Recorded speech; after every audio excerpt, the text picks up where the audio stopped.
একটু। হ্যাঁ, আমি ছোটবেলা থেকে বলি। জি।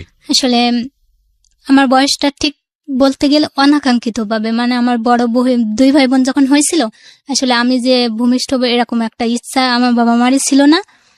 যেহেতু দেখা যাচ্ছে আমি যখন গর্ভে আসি অনেকেরই বলছিল, যেহেতু আমার বাবা অনেক গরিব কৃষকের জন্য, দেখা যাচ্ছে যে 3টা ছেলে মেয়ের এভাবে কিভাবে খাইতে দিবি। অবশ্যই এটা নিয়ে আমার বাবা মা তেমন কিছু ভাবতো না আচ্ছা। যে রাখবো কি রাখবো না, কিন্তু তারপরে দেখা যাচ্ছে আশপাশের সবাই সে বোঝাতো, যেহেতু এরা তো লেখাপড়া কম জানে। তো এই অবস্থায় দেখা যাচ্ছে আমার না রাখার জন্য ওষুধ খাওয়াইছিল, কিন্তু আসলে কাজ হয়নি, আমি ভূমিষ্ঠ হয়েছি। এটা আমার মায়ের মুখে শোনা। যাক, ছোট থেকে এমনি আমি আসলে অনেক চঞ্চল ছিলাম, হাসি খুশি পুরো টাইপের ছিলাম, ব্রেনটাও মোটামুটি ছিল। আমি দেখা যাচ্ছে ওইভাবে অনেক ছোট্টবেলা থেকে ক্লাস আমার যখন মানে 3.5 বছর কিংবা 4, তখন থেকে আমি লেখাপড়ার প্রতি প্রচুর আগ্রহী। দেখা যাচ্ছে আমার বড় ভাইয়া যখন পড়তো বইগুলো নিয়ে খুবই নাড়াচাড়া করতাম। সেই থেকে দেখা যাচ্ছে আমার স্কুলে ভর্তি করানোর জন্য চেষ্টা করছিল, কিন্তু স্যারেরা মানতেই চাতো না যে এত ছোটবেলায় এইভাবে পড়ালেখা যায় না, তো স্যার একটু শুনে দেখেন যে ও পারে কিনা। তারপরে দেখা যাচ্ছে যে আমি পারছি, সবকিছু বলতে পারছি। তারপর বলছে ও ক্লাসে এমনি থাক, সমস্যা নেই। আচ্ছা। কিন্তু আমার ভাই বলছে না স্যার, ওর নাম না ডাকলে সমস্যা, আমার বই খাতাগুলো এমনি সব নষ্ট করে ফেলে। তারপর থেকে আর কি আমার ওই ছোটবেলা থেকে পড়াশোনায় ভর্তি করে দেওয়া হলো। আমি ওখান থেকে পড়াশোনা রানিং চলে যেতাম। তবে পড়াশোনার প্রতি আমার আগ্রহটা কম ছিল। দেখা যাচ্ছে কি যে বইটা পড়বো এরকম না, আমি ক্লাসে উঠবো, এইটা হচ্ছে টার্গেট, যে আমি ক্লাসেই উঠবো। তো দেখা যাচ্ছে আমি পড়াশোনা আমার ভাই বোনদের থেকে সবসময় ঘুমাই যেতাম, কখনোই পড়তাম না। ক্লাসে কি ঘুমিয়ে যেতেন? ক্লাসে ঠিক না, বাসায় পড়তাম না। তো আমার মা সবার কাছে জিজ্ঞাসা করতো ক্লাসে কি করে, ও কি পারে, স্যার কি মারে? তো না, ও কোনোদিনই স্যারদের কাছে মার খাইনি পড়াশোনার জন্য। আমি আসলে স্যার যখন প্রথম বেঞ্চ থেকে শুরু করতো পড়াশোনা, তার থেকে আমি পেছন দিকে চলে যেতাম, যে পড়াটা কমপ্লিট করে ফেলতাম। এরকম যাই হোক, আমার এরকম পড়াশোনার প্রতি প্রচুর টান ছিল। দেখা যাচ্ছে এরপরে আমি যখন আস্তে আস্তে বড় হই, তখন দেখি দুর্নীতি যেটাকে বলা হয়, ব্রিলিয়ান স্টুডেন্ট হোক আর বিশেষ করে ধনী ব্যক্তির ছেলে মেয়ে, এদেরকে বেশি আগ্রহ করে করে পড়াশোনা ধরে। এটা আপনার চোখে পড়েছে? হ্যাঁ, আমার একটা চোখে পড়েছে। তো আমি সেখান থেকে বলতাম, আমি যদি কখনো টিচার হই তা আমি এভাবে এরকমটা করবো না, যে কম পারে, যে অনেক গরিব, আমি তাকেই পড়াশোনাটা ধরবো, তাকেই এটা করব। তারপর থেকে এভাবে আর কি করতাম, এভাবে ক্লাস পাস করলাম, মানে 5 পাস করলাম। তারপরে দেখা যাচ্ছে যে আমি যখন একটু বড় হয়ে যাই, আশপাশে যে ক্রাইম গুলো হয়, দুর্নীতি, যাই হোক, দুর্নীতি বলতে ঝগড়াঝাটি, এ বিষয়ে পুলিশও আসতো। আমার স্বপ্নের কোনো ঠিক ছিল না, যখন যেটা দেখতাম তখনই ভাবতাম যে আমি এটাই হব। এরকম দেখা যাচ্ছে যখন পুলিশ এসে দেখা যাচ্ছে ধনী ব্যক্তিদের বাড়ি এসে বসতো, গরিবদের বাচ্চা বসতো না, আর ওদের বেশি চোটপাট করতো। তাহলে তো আমি বড় হয়ে আমি পুলিশ হব, হয়ে আমি গরিবদেরই জায়গায় বসবো। হ্যাঁ, আমার থেকে দেখা যাচ্ছে এরকম চোখে পড়তো। তো মানে এইভাবে আমি একের পর স্বপ্ন দেখতে শুরু করতাম। তারপরে যখন আমি ক্লাস 8 কিংবা 9-এ পড়ি, যেহেতু অনেকে বড় হয়, কিন্তু আমার ক্লাসের ওইভাবে কেউ বান্ধবী ছিল না। আমি দেখা যাচ্ছে অধিকাংশ মেশতাম ছোটদের সাথে, ছোট ক্লাসে, কারণ আমার থেকে অনেকে সবাই বড় ছিল। তো আমার ক্লাসের বান্ধবীরা সবাই প্রেম করতো, এই সমস্ত আর কি। তো আমি যখন ক্লাস 8-9-এ পড়ি, তখন আমার একটা বান্ধবী আমাদের বাড়ির পাশে, ও চিঠি লিখছে। লেখার পরে সেটা আমার দেখাচ্ছে, এটা কি? তো চিঠি কি করতে হয়, এটা ছেলেদের দেয়, যারা ভালোবাসে ছেলেদের এর কাছে দেয়। এটা কি, লাল এর উপরে এটা 8-9 আপনার বান্ধবী কাজ করে? হ্যাঁ, বান্ধবী। তো আমি বলছি যে লাল এটা আবার কি? চিঠির উপরে চিঠি বুঝলাম। তো বলছে এটা হচ্ছে রক্ত, এই দেখ আমার আঙুলের মাথা কাটা, এটা দিয়ে আমি আর কি রক্তটা দিচ্ছি। এটার মানে কি? ও তুই বুঝবি না, বড় হ তারপর বুঝবি। যাক, ওই পর্যন্ত আমার অত বুঝেও কাজ নেই, আমি পড়াশোনা নিয়ে বেশি ব্যস্ত থাকতাম। ক্লাস ওটাটাই আমার বেশি টার্গেট ছিল। তারপর আমি যখন 10 করে, আমি ওইভাবে কখনো টিউশনি দিত না, আমার দিত, তবে আমার টিচারদের পছন্দ হতো না। দেখা যাচ্ছে যে 1-2 দিন যে দেখতাম যে গল্প করতো স্যারেরা বেশি অংশে, তো ওইটা আমার পছন্দ হতো না। খালি টাকা ব্যয় হবে, দরকার নেই, আমি পড়তাম না, ওরা পড়তো। এবার ক্লাস শেষে দেখা যাচ্ছে যখন রেজাল্টটা হতো, ওয়াল সাবজেক্টটাই সবচেয়ে রেজাল্টের আগে আসে। ভালো হতো? হ্যাঁ, দেখা যাচ্ছে ওয়াল সাবজেক্ট যারা পাশ করে তাদের রোলটা আগে দেওয়া হতো, আর যারা এক সাবজেক্ট ফেল করে তাদের রোলটা অনেক পিছিয়ে যেত, যতই নাম্বার বেশি হোক। তো দেখা যাচ্ছে আমি তো অঙ্কে তো প্রাইভেট পড়তাম না, তো আমি অঙ্কেই ফেল করতাম প্রতি ক্লাসেই। 6 থেকে দেখা যাচ্ছে 8 পর্যন্ত আমি এরকম ফেল করছি, তবে আমার সবার শেষে রেজাল্ট। তো দেখা যাচ্ছে আমি বলছি আমার নাম্বার এত বেশি ওদের থেকে, আমার রোলটা এত পিছিয়ে কেন? তারপর ভাইয়ার কাছে একদিন জিজ্ঞেস করলাম, ভাইয়া বলতো তোর এই লাল কালি দিয়ে দাগানো, এটার জন্যই তুই সবচেয়ে পিছিয়ে থাকিস।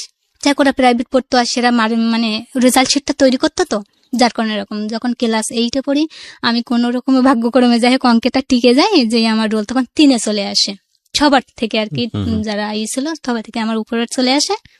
সেখান থেকে আমার আগ্রহটা আরো বাড়ে।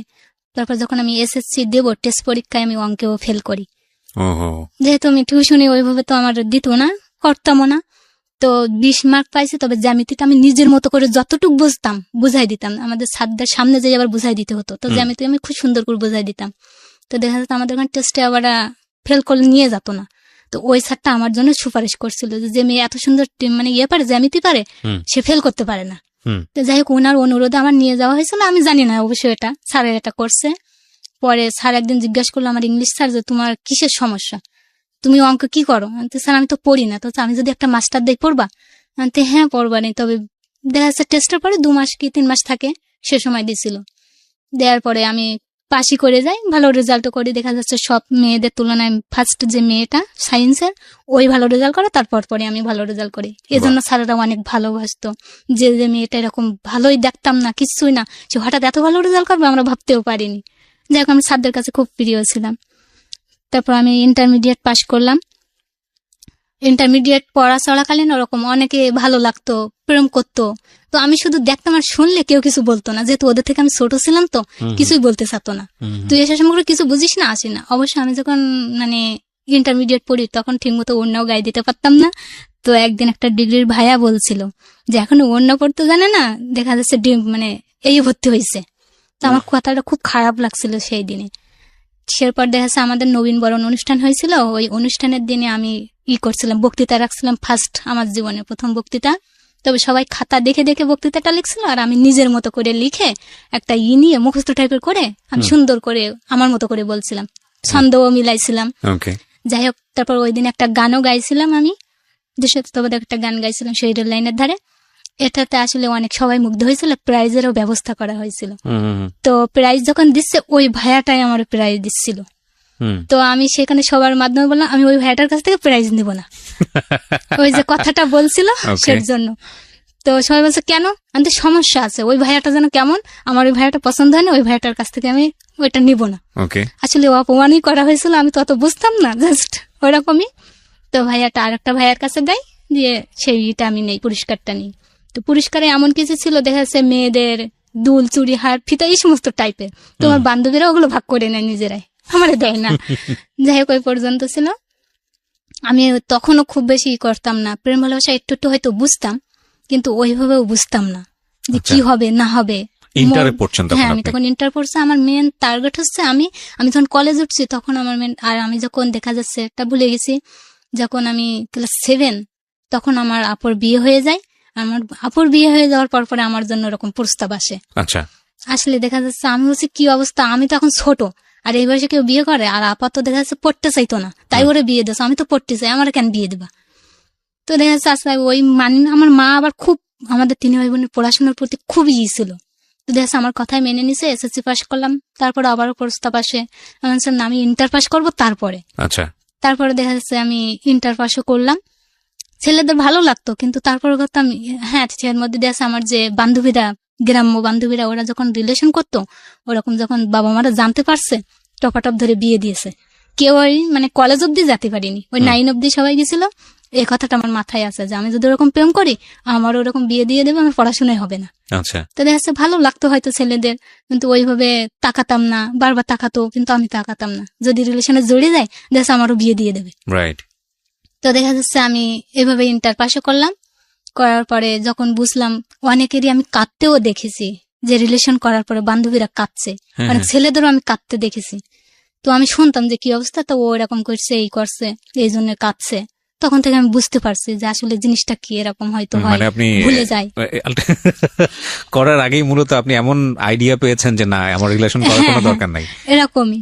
তো আমি সেই সময় থেকে একটা গানও লিখছিলাম ওদের নিয়ে। যাই হোক, তো আমি যখন যেটা হয় সেটা নিয়ে আমি গানও লিখি। যাক, সে সময় গানটা লিখেছিলাম একটা।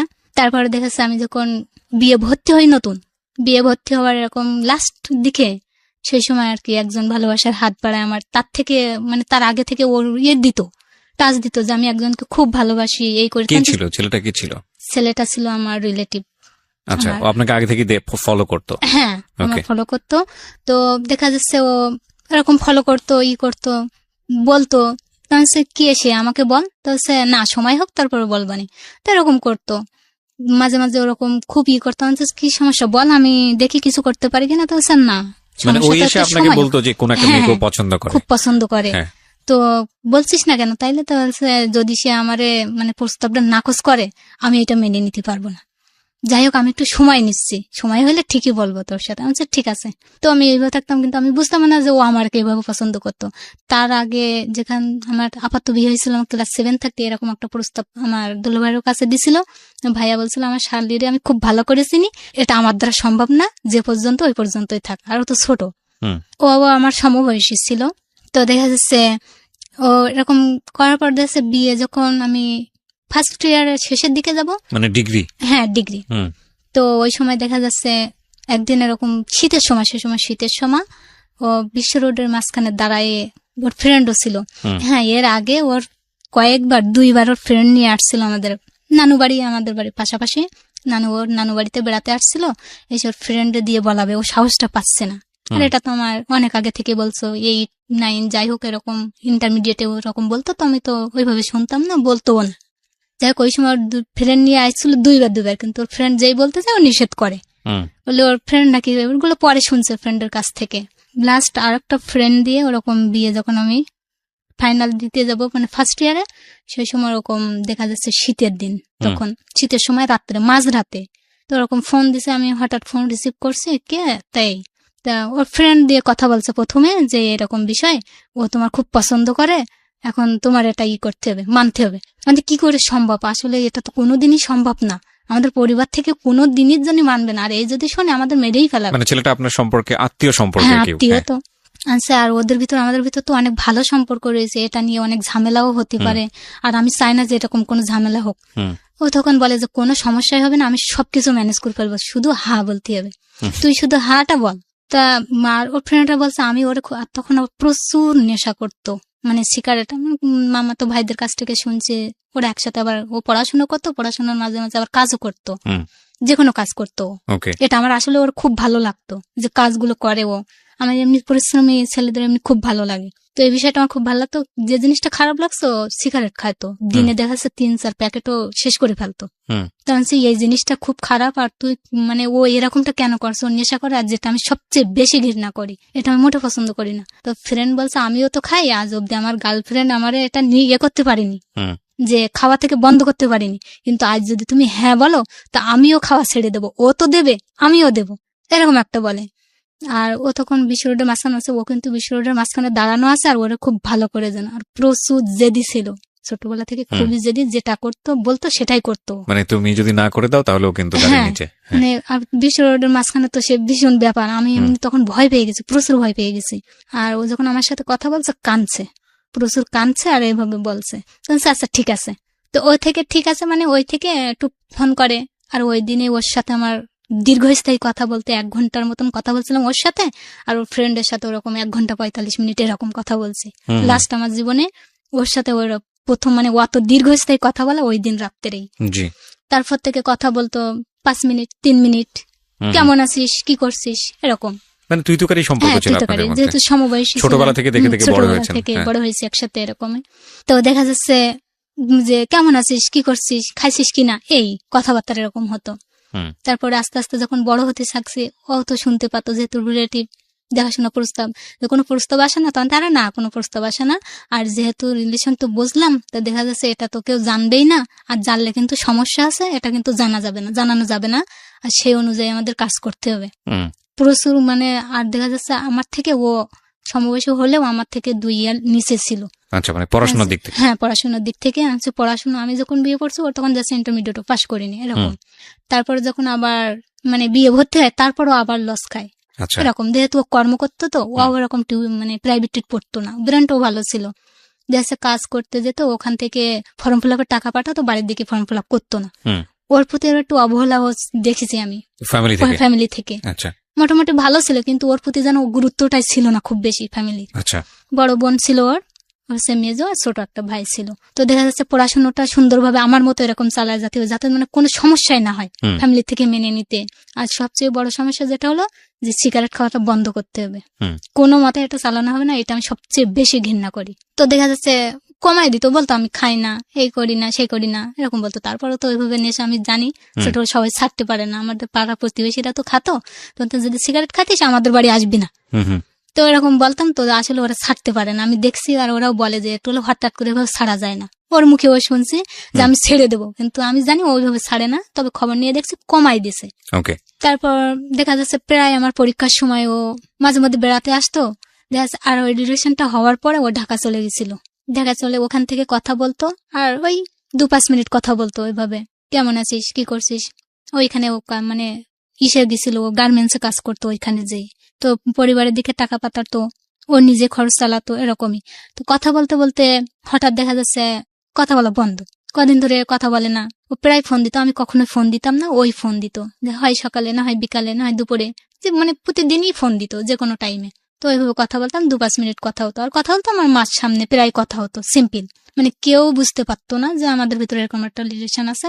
বাইরে কোনোদিন প্রকাশ পাইনি, জাস্ট নিজেদের ভিতরে। আর জানার মধ্যে ওই ফ্রেন্ডটা জানতো আর আমি জানতাম।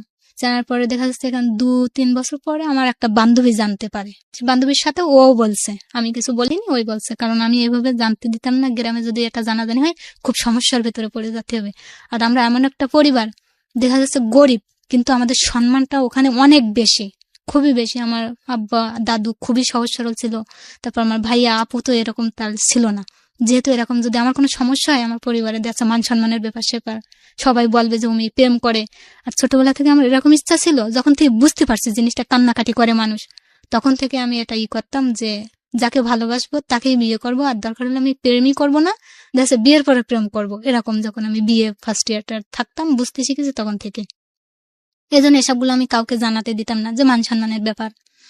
তো দেখা ওই কথা বলতো, ওইভাবে জানাজানি হয় না। তো যখন করতো যে আজ দেখা যাচ্ছে আমরা একটা রিলেশনে জড়াইছি, আজ আমি কত দূর, আর এই সমস্ত কথা বলতো। যাই হোক, তো হঠাৎ একদিন কথা বন্ধ, কথা বলে না। তো আমি বাসায় ওইভাবে ওর কাছে তো ফোন দিই না, ফোন অনেকদিন 5-7 দিন পরে ফোন দিছি, দেখি ফোন সুইচ অফ, যায় না। তারপরে আমি ওর বড় বোনের কাছে ফোন দিই, কেমন আছো আপু, কি করছো। কিন্তু ওই যে চোরের মন পুলিশ পুলিশ, ডাইরেক্টলি ওরে বলতাম না যে ও কেমন আছে।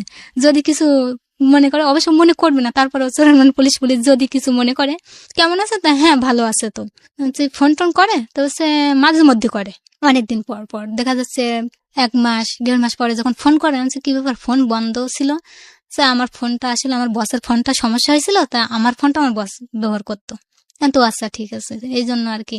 তো মাঝে মধ্যে এখান থেকে ফোন দিলে তো হয়, যে তাহলে আর মানুষ টেনশনে থাকে না যে কোথায় আছে না আছে কি করছে। তো সমস্যা নেই, আমি ভালোই থাকি, সব সময় ভালো থাকি, ভালোই তো রাখিস, আমি কেন ভালো থাকবো না, এইসব বলতো আর কি। ওর মধ্যে দেখা যাচ্ছে মাঝে মধ্যে ওখান থেকে বেড়াতে আসতো, আর দেখা যাচ্ছে ও যখন বাসায় আসতো তখন বলতো যে আমাদের বাসায় বেড়াতে আয়। তো দেখা যাচ্ছে ওই সময়টা আমি যেতাম না, কারণ আমি আর বিশেষ রিলেশনটা করার পরে আমি শুধু ওই ভালো মন্দটাই জিজ্ঞাসা করতাম, বেশি জড়াতে চাইতাম না। কিন্তু ও একদিন মনে হয় বুঝতে পারছো, হঠাৎ পেরে বলছে কি, তুই কি শুধু আমার সাথে অভিনয় করছিস আমার ভালো করার জন্যে? যদি মনে করিস সেটা অভিনয় করছিস, জীবনে সবচেয়ে বেশি বড় ভুল যদি করে থাকিস ওইটাই করবি তুই, এরকম বলছে। তখন আমার ভীষণ খারাপ লাগছে, যে আসলেই তো আমি চাচ্ছিলাম যে আস্তে আস্তে ভালো হয়ে উঠুক, কারণ ওর দেখা যাচ্ছে আমি তো রিলেশনের ভিতর জড়াতে চাচ্ছি না, রিলেশন করে আমি বিয়ে করারও ইচ্ছাও নেই। তো প্রথমত ওরকম কথা, কিন্তু ওর কথাটা শোনার পরে আসলে আমার খারাপ লাগছিল, যে সত্যি সত্যি যদি কিছু করে বসে থাকে, যাই হোক ভালোভাবে কথা বলতাম।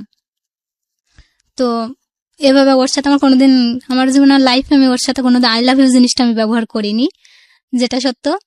ও মানে মাঝে মধ্যে 1-2 বার বলছে কিনা জানি না, এই কেমন আছি, কোনো প্রস্তাব আসছে কিনা এই সম্পর্কে হতো, কিন্তু এর মধ্যে আসলে প্রস্তাব আসতো, কিন্তু ওটা আমি ওরে জানতে দিতাম না, যেহেতু দেখা যাচ্ছে কিনো যদি সিনক্রেট করে বসে। তো দেখা যাচ্ছে প্রায় ওরকম প্রস্তাব আসলে আমার না কোনো সমস্যা হয় না। তো একদিন আমাদের বাসায় আসে, সেই দিনে আমার ছোট মামি একটা প্রস্তাব আর কি দিল, খুবই রাগ করে, প্রচুর রাগ করে। হ্যাঁ, ওই সমস্ত মামা বিয়ে দিয়ে এই হয়েছে সেই হয়েছে, ওইখান থেকে আবার ছেলে দিয়ে দেবো, এরকম করছে।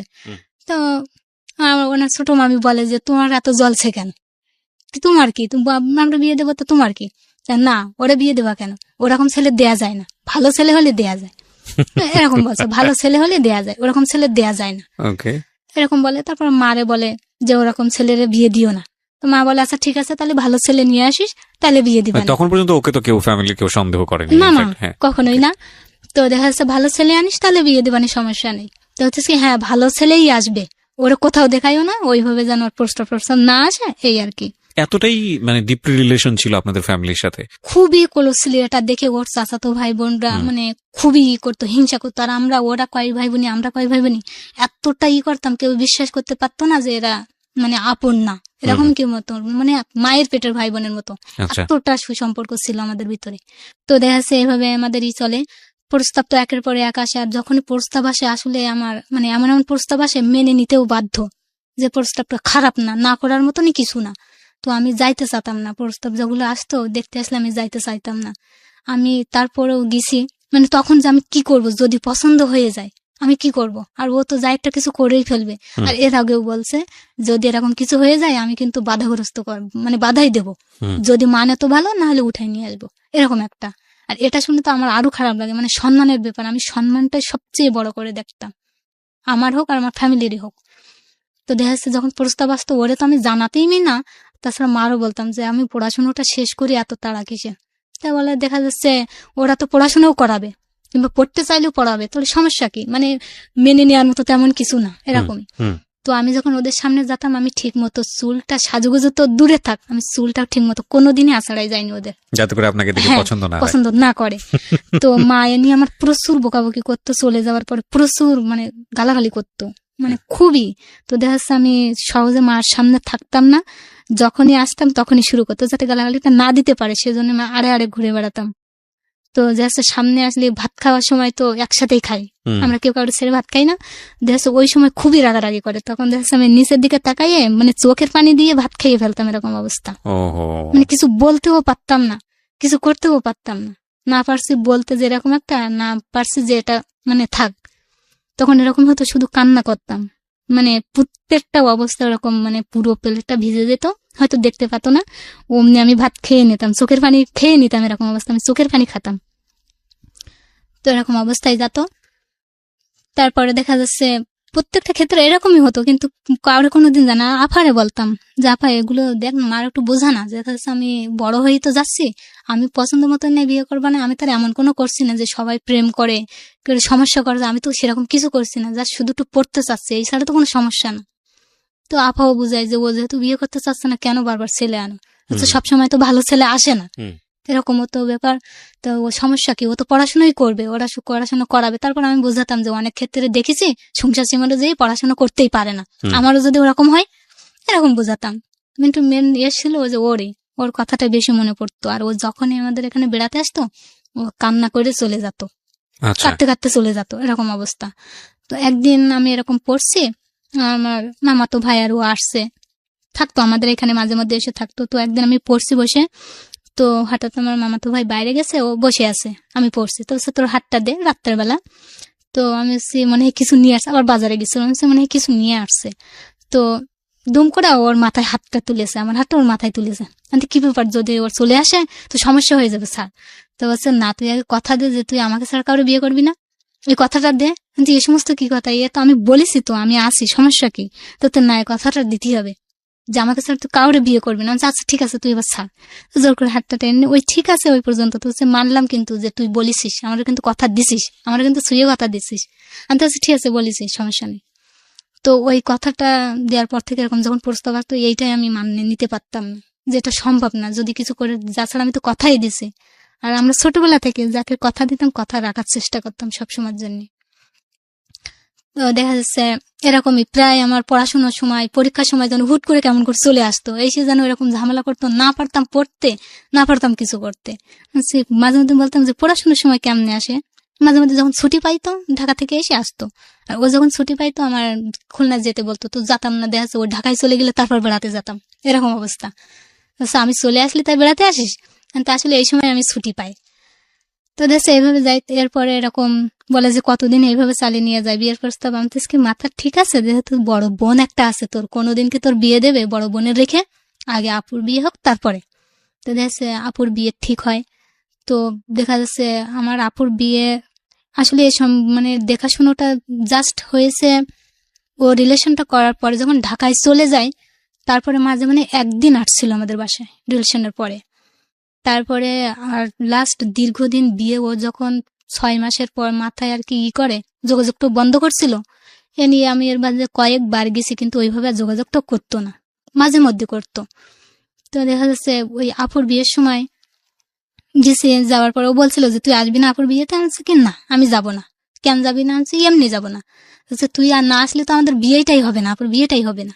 কিন্তু অলরেডি খালু আমাদের নিতে চলে আসছে, 1 সপ্তাহ আগে, বিয়ের 1 সপ্তাহ আগে আমাদের নিয়ে গেছে, নানিরা আমারে নিয়ে গেছে। যাওয়ার পরে বিয়ের দিনে আর কি ও তো আসে, আসার পরে ও মাঝে মধ্যে প্রচুর করতো, সমস্যা করতো, মানে ফ্যামিলিতে প্রচুর ঝগড়াঝাটি করতো ওদের, মানে ওর বাবার ভিতরে ওর ভিতরে কোনোদিনই ওদের নিজেদের ফ্যামিলিতে ঝগড়া হতো। নিজেদের ফ্যামিলিতে, বিশেষ করে ওর বাবার সাথে ওর মোটেও মানে হতো না, অ্যাডজাস্ট হতো না, এনার মত ওনার মত মোটেই খাটতো না, এরকম এই নিয়ে প্রচুর ঝগড়াঝাটি হতো। তো দেখা যাচ্ছে বিয়ের দিন ওরকম সমস্যা হয়েছে, বিয়ের আগের দিন সম্ভবত গায়ে হলুদের দিন প্রচুর ঝগড়াঝাটি করছে কালুর সাথে, এই নিয়ে ওর বাবার সাথে আর কি ঝগড়াঝাটি করছে খুবই। তো দেখা যাচ্ছে আমি এই সময় ও রাগ করে চলে যাচ্ছে, প্যান্ট ট্যান গোছাই নিয়ে যে আমি ঢাকা চলে যাবো। তো এই সময় ওই অবস্থা দেখে তো আমার কিছু করার নেই, আমিও তাড়াতাড়ি ব্যাগগুলি গোছাচ্ছি। কেন? দেখা যাচ্ছে ওর চলে যাচ্ছে, আর একটা বাসা থেকে এরকম রাগারাগি হলে তো ওর ফ্যামিলিও তো খারাপ লাগবে এই জিনিসটা। যাচ্ছে হঠাৎ করে বিয়ে, আর মানে মেয়ের বড় ভাই সে যদি চলে, আবার ব্যবস্থাগুলো ওই করছে সবকিছু, মানে বিয়ের ইয়েগুলো ওই করছে। তো দেখা যাচ্ছে ও যখন গোছাচ্ছে আমিও তো তুই গোছাচ্ছিস কেন, আনতিস কি, যে বাড়িতে এরকম সমস্যা হয় যে একজন চলে যাচ্ছে সে বাড়ি, তো তাই এমনি আমার ভালো লাগবে না, আর বিশেষ করে আমি তো এসবগুলো পছন্দই করি না। তো এই মনে করে ও আর গোছায় না, ওর থেকে যায়। আপনি চাচ্ছিলেন সামহাও ওকে আটকানো? হ্যাঁ, ওকে আটকানোর জন্য জাস্ট। তো দেখা যাচ্ছে ও আর যায়নি, ব্যাগগুলো রেখে দিল, যায়নি। তারপরে আমি আবার, আমার আপুটার বিয়ে হয়েছিল, মানে কবুল পড়ে রাখছিল, শাদিটা হয়নি, আর এই শাদিটার সময় ও আর কি এই এটা হচ্ছে। তো এর আগে যেদিন ওরকম ঝগড়াঝাটি হচ্ছে সেদিন আপুর বরটা ওখানে ছিল। তো এর মধ্যে আনছে একটা মানুষ আছে, ওদের বুঝাচ্ছি আমি, ওনার বাবারও বুঝাচ্ছি, ওরা বুঝাচ্ছি, একটা মানুষ আছে এর ভেতরে, তোমরা এরকম অবস্থা কেন করছো, এই সমস্ত কি? তো কিছু বলে না, কেউ কিছু বলে না, বলে কি ও আমার কথা কেন মেনে নেয় না। কি দুজনেরই তো মত আলাদাই আলাদাই, তাহলে কেমনে মেনে নেবে এই সমস্ত? যাই হোক, থাকে বিয়েটা হয়। তো ওই বিয়ের দিন রাত্রের বেলা কথা বলতে দেওয়া যাচ্ছে টুকটাক 5 মিনিট 2 মিনিট এরকম ফোনে হতো, আর তো দীর্ঘদিন তো কথা হতো না, তো ফোনই করতো না। তো ওই দিন রাত্রে দেখা যাচ্ছে পেঁয়াজ আনিছে প্রায় মানে 30 কেজির মতো, যেহেতু শাদী হবে। তো সবাই আর কি ঘুমাই পড়ছে, মানে কাজ করতে করতে সব ঘুম। ও আর আমি ওই পেঁয়াজ ছিলছি আর কুটছি, মানে কোচাচ্ছি। তো গল্প করতে হতে দেখা যাচ্ছে ওই 30 কেজি পেঁয়াজই পুরো কুটে ফেলছি। সবাই ঘুম। আস্তে আস্তে আমার যে আপুটা বিয়ে, ওই আপুটা লাস্ট যে ঘুমাইছে, আমরা দুজনই সারা রাত ঘুমাইনি, আপুও ছিল সাথে। তারপরে আপুও ঘুমাই পড়ছে, আর আমরা দুজনেই সারা রাত পেঁয়াজ কুটে সব কুটে ফেলছি। তারপরে শেষ রাতের দিকে এসে বলছে কি করছিস, এগুলো তো লাগবে না, এগুলো তো নষ্ট হয়ে যাবে। আসলে বুঝতে পারিনি, মানে পেস কোচাতে কোচাতে এতটাই ভালো লাগছিল যে কুচে ফেলছি সব, আমরা খেয়াল করিনি।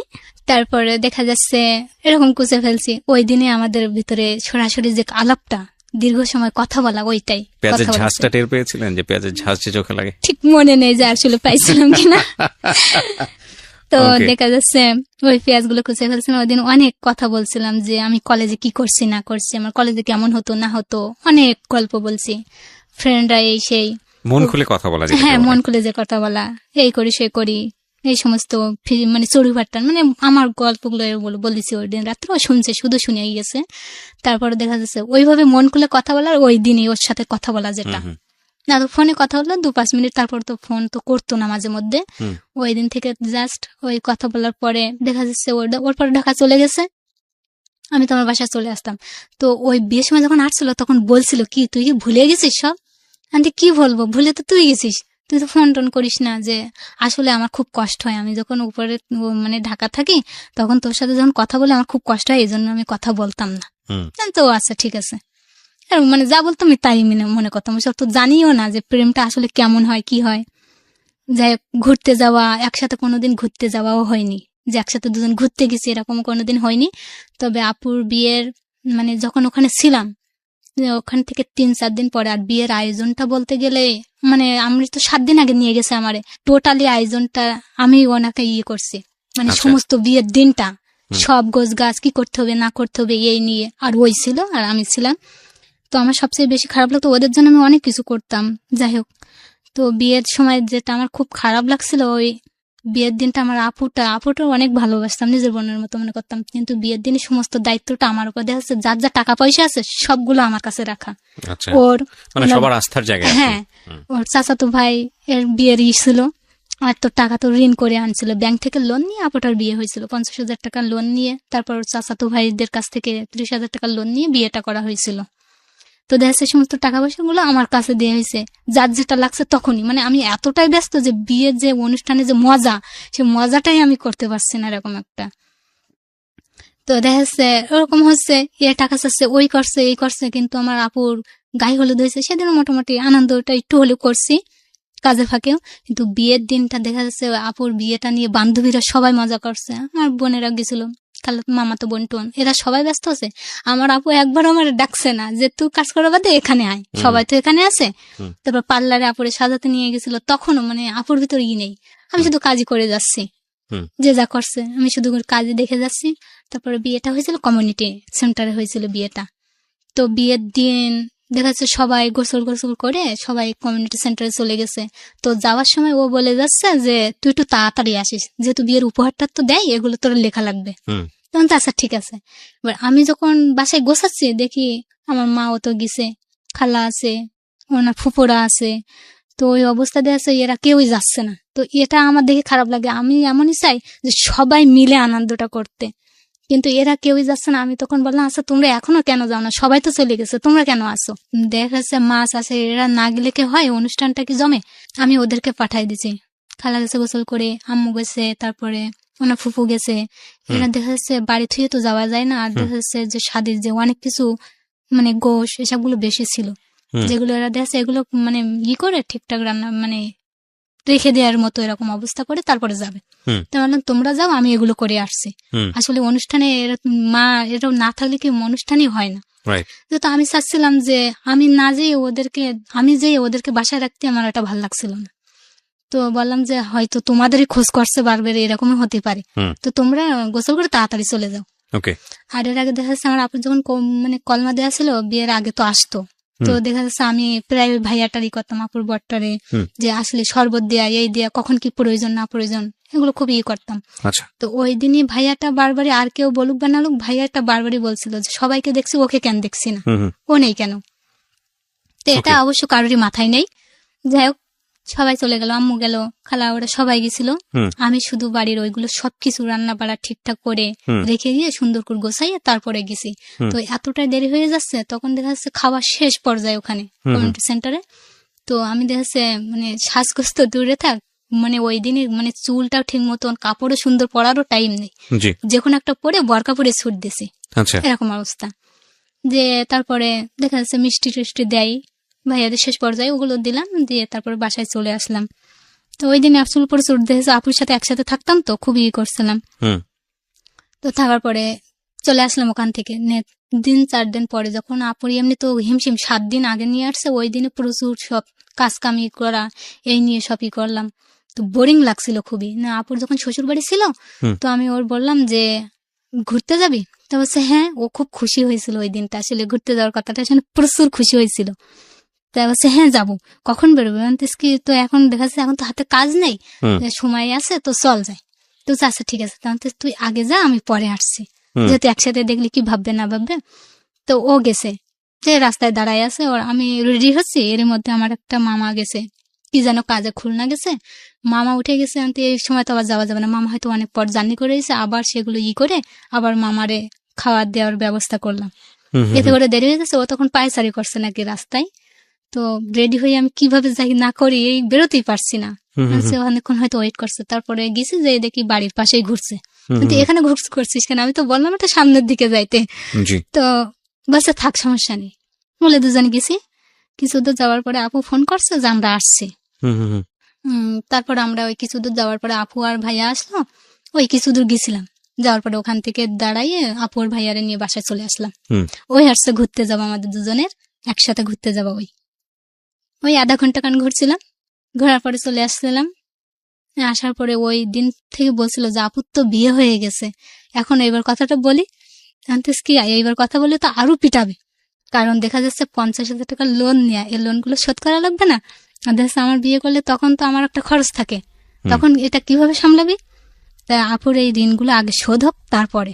একটা জিনিস খেয়াল করবেন, যারা এই গল্পটা ইউটিউবে দেখছেন এবং রেডিওতে শুনছেন, আমরা আমাদের জায়গা থেকে যদি চিন্তা করি, অনেক সময় মনে হবে যে এই গল্পটা এতটা সহজ সরল, তারপরও এর মধ্যে এত জটিলতা থাকতে পারে, এত কমপ্লেক্সিটি থাকতে পারে। মানে আপনাদের মতো করে কিন্তু আমিও চিন্তা করছি, মাত্র 50,000 টাকা। কারো কারোর জন্য 50,000 টাকা 50 টাকাও না, ঠিক আছে, কিন্তু কারো কারো জীবনে এটা 50,000 টাকা 50 কোটি টাকার মতো। এইরকম একটা পরিবার, গ্রামীণ পরিবার, কৃষিভিত্তিক পরিবার, সেখানে সুইট একটা লাভ, আত্মীয় সম্পর্কের মধ্যে একটা ব্লাড রিলেটিভ বলা যায়। আমরা খুব সচেতন ভাবেই ছেলেটির নাম এখানে এক্সপোজ করছি না। তো সেখানে এত সুন্দর একটা সম্পর্ক, এবং এটা শেষ পর্যন্ত কোন দিকে যায় সেটাই হচ্ছে কথা। চলুন, তারপর কি হলো? তারপরে বললাম যে এই 50,000 টাকা পুরোটাই তোর এই লোনটা শোধ করা লাগবে। তাহলে এটা তো আমার কাছে কোনো ব্যাপারই না। আমি ঠিক আছে তাই হোক। হুম। তারপরে তো শুধু 50,000 না, শুনলাম নাকি চাচাতো ভাইদের কাছ থেকে আরো 30,000 টাকা লোন আছে। হুম। আমি তো হ্যাঁ আছে, ওটাও দেবো। আমি তো ঠিক আছে, এইগুলো দে, তারপরে বুঝবো যে হ্যাঁ তুই একটা যোগ্য ছেলে। কারণ আমার টার্গেটটাই ছিল ওর পরিবারের ভিতরে প্রচুর ঝগড়াঝাটি করতো, তো আমি এরকমই চাইতাম যে ও একটা যোগ্য ছেলে হয়ে উঠুক, তাহলে যাচ্ছে সম্পর্কটা মেনে নিতে কোনো সমস্যাই থাকবে না। রাইট। তো দেখা যাচ্ছে ওই করতো, আবার আমার কথাগুলো শুনতো বেশ। তো দেখা যাচ্ছে ও করতো, যখন বাইরে যেত কাজ করতো না করতো, বেশি অংশে টাকা চাইতো বাড়ির থেকে। ও যখন ঢাকাতে থাকতো টাকা চাইতো। তো ও যখন ঢাকায় থাকতো আমি প্রায় তো বেড়াতে যেতাম ওখানে। তো যাওয়ার পরে খালু একদিন আমারে বলছে যে ও যেন একটু বাসায় এসে থাকে, আমরা চাচ্ছি না যে ও ওইখানে থাক। ও যখনই আসে ঢাকা থেকে দেখেছি ওর দিকে তাকানো যায় না, খুবই রোগা, হয়তো খায় না দেয় না, তা তো হয়তো হতে পারে। তো হচ্ছে তোর কথা শুনবে না, তুই বললি ওর কথাটা শুনবে না, ও যেন বাড়ি এসে থাকে, আর বাড়ি এসে যেন আমার সাথে কাজ করে। তো সেই মোতাবেক আর ওই দিনেই আমার নানুর সাথে আমি গেছিলাম বেড়াতে, নানু আর আমি একসাথে গেছিলাম। তো নানুর কাছে প্রস্তাবটা দিছিল যে মানে নেওয়ার কথা, এরকম একটা প্রস্তাব দিছিল। তো নানা বলছে এটা তো সম্ভব না, এটা কোনোদিনই হয় না। তো আমাদের বাড়ি এসে যখন এটা বলছে তখনই আসলে কেউই রাজি হয়নি, যে এটা তো অসম্ভব। তা হচ্ছে নানা কি হয়েছে? তো হচ্ছে এরকম ব্যাপার। তা হচ্ছে ধরো এ হয় নাকি, এ তো অসম্ভব। কিন্তু আমাদের ভিতরে একটা রিলেশন রয়েছে, তা কিন্তু বলছি না, কারো তো জানাতেই দেয় না, এটা অসম্ভব, পাগল হয়ে গেছে নাকি খালু, কি বলে? যাই হোক, তো আমি একদিন বললাম যে সবাই চাচ্ছে, বাড়ির লোকেরা চায় যে দেখেছ বড় ছেলে বাইরে থাকুক, এটা কেউই চায় না। আমি ওইভাবে বলছি না যে বাড়ি এসে ইনকাম করুক। খালু বলতে চাচ্ছে যে টাকা পয়সা ওইখান থেকে খরচ করা ছাড়া দিচ্ছে না, কিভাবে কি হবে? তো আমি এই টাকার কথা না বলে আমি হচ্ছে দেখেছো পরিবারের বড় সন্তানরা বাইরে থাকলে এমনি কোনো বাবা মারই ভালো লাগে না, একদমই ভালো লাগে না। দেখেছো সবাই একসাথে থাকলে সেটা খুব ভালো লাগে। তো আমার মতে দেখা যাচ্ছে এখানে থাকলে খুব মানে ভালো লাগবে, খালারও ভালো লাগবে, খালুর ভালো লাগবে। তো আমি চাই এইখানে এসে, যেহেতু ঋণগুলো শোধ করতে হবে, তো একসাথে করলে তো এমনি তো শুনেছি খালু ভালো ইনকাম করে, তুই ওটা করলে দেখা যাচ্ছে মানে এটা হয়ে যাবে, ঋণটা তাড়াতাড়ি শোধ হবে। তো আচ্ছা ঠিক আছে তাহলে তাই হবে। তো বাসায় আসছে, বাসায় এসে ওই একসাথে করে, কিন্তু প্রতিদিনই ঝগড়া হয় খালুর সাথে, ওর সাথে প্রতিদিনই ঝগড়া লাগে, মানে একসাথেই হয় না। এই নিয়ে তোলপাড় হয়। আর তো আমি এর আগে তো বলছি যে পড়াশোনাটা চালিয়ে যেতে হবে, পড়াশোনা রানিং আছে। তো এর মধ্যে একদিন পরীক্ষার ডেট দেয়, আমি তখন বাসায় ছিলাম। তো হঠাৎ করে কি নিয়ে ঝগড়া হয়েছে জানি না, খালা আমার কাছে ফোন দিয়েছে যে কি সমস্যা। তো বলে ও তো ভাত খাচ্ছে না, পরীক্ষাও দিতে যাবে না। কি সমস্যা হচ্ছে জানি না, কি নিয়ে ঝগড়া হয়েছে, পরীক্ষা দিতে যাবে না। তো আমি ফোন দিয়ে আমি তেমন কিছু বলতাম না, শুধু বলতাম যে এগুলো আমার ভালো লাগে না, আমার এটা সহ্য হয় না, আমার খুব খারাপ লাগে, আর কত কষ্ট দিবে, এরকম বলতাম। যে অত কথা আমি কিচ্ছু জানতে চাই না, এখন ভাত খাবে, সোজা পরীক্ষা দিয়ে আসবে, তারপরে কি হবে না হবে পরে ভাবা যাবে। তো দেখা যাচ্ছে ওই মুহূর্তে ভাত খেয়ে চলে যায়, পরীক্ষাটা দিয়ে চলে আসে। মানে কোনো কিছু হলে আমার জানাতো, খালা বলে ফ্যামিলি থেকে জানাতো। হ্যাঁ, ওর ফ্যামিলি থেকে, ফ্যামিলি বুঝতো যে আপনি কথা বললে ও শুনবে। আচ্ছা, ভেরি ইন্টারেস্টিং। প্রায় কোনো কিছু হলে এরকম বলতো। তারপর আমি বলতাম যে পরিবারের ঝগড়াঝাটি না করে একসাথে কর। আর এরকম আমি একদিন তারপরে এরপরে দেখা প্রস্তাব তো আসে, এর মধ্যে আমি আস্তে আস্তে বিয়েটা কমপ্লিট করি।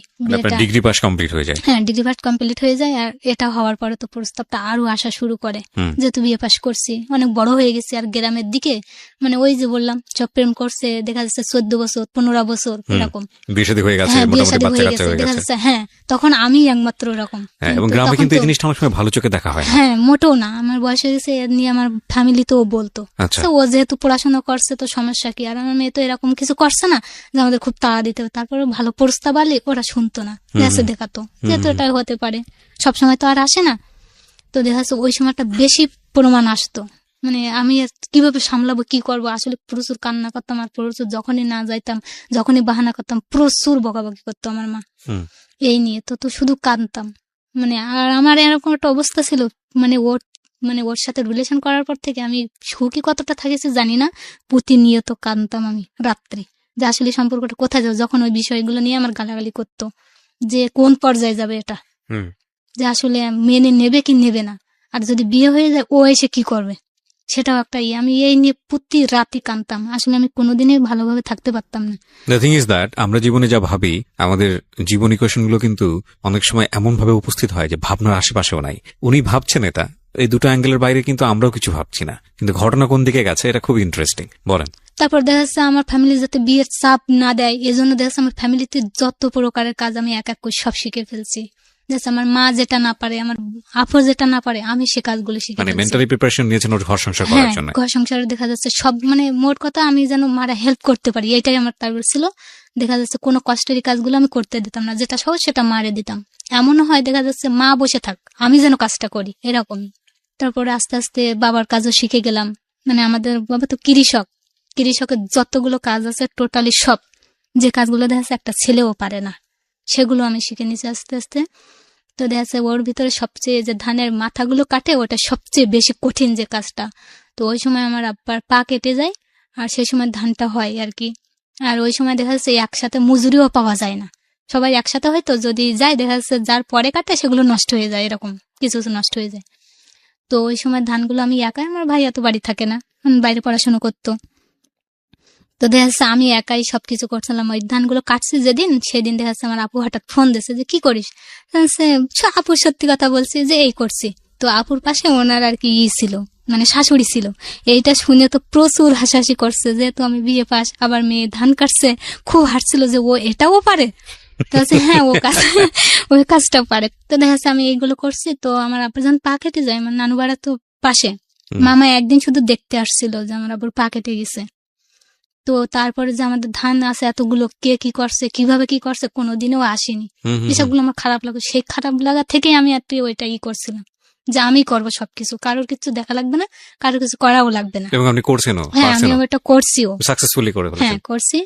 সেইখান থেকে আমি আমাদের আর মজুরি নিতে দেই না। আমি ওরে বাবা, আমি যেটুকু পারি আমি আর আমার আব্বুই করি। এতে আপনার কোনো মান সম্মানে কোনো না, এ নিয়েও অনেকেই বলছে যে শিক্ষিত মেয়ে বিয়ে পাশ করছে, এ নিয়ে বিলিয়ে করাও, সেই করাও। তো মা বলছে তুই আর বিলে যাবি না। কেন? তো এই বলছে, তো দেখো কাজ তো কাজই, তো মানুষ কি বললো না বললো এটা বড় কথা না, অন্যায় তো আর করছি না, আমি কাজ করছি। আর কাজ করে না কিসে? কেরা বলেছে যে বিয়ে পাশ করলে কাজ করা যায় না? কে বলেছে? আমার সামনে বলতে বলবা তার, তুমি শুধু বলবা আমার মেয়ে শুধু পড়াশোনা না সব কাজই করবে। তো এখন থেকে দেখা যাচ্ছে যে যাই বলুক না কেন এই কথাটাই বলে যে মেয়ে কি শুধু লেখাপড়াই করবে, আর কিছু করার লাগে না। এখন আমার পরিবারটা বাবা কৃষক? হ্যাঁ, বাবা কৃষক, এখনো কৃষক, এখনো কৃষক। এখনো পর্যন্ত দেখা যাচ্ছে আমার কৃষি কাজে যা লাগে টোটালি আমার সবটাই করা, আমি সবটাই পারি। মাশাআল্লাহ, স্যালুট ইউ সিস্টার। চলেন সামনের দিকে। ওইভাবে করি।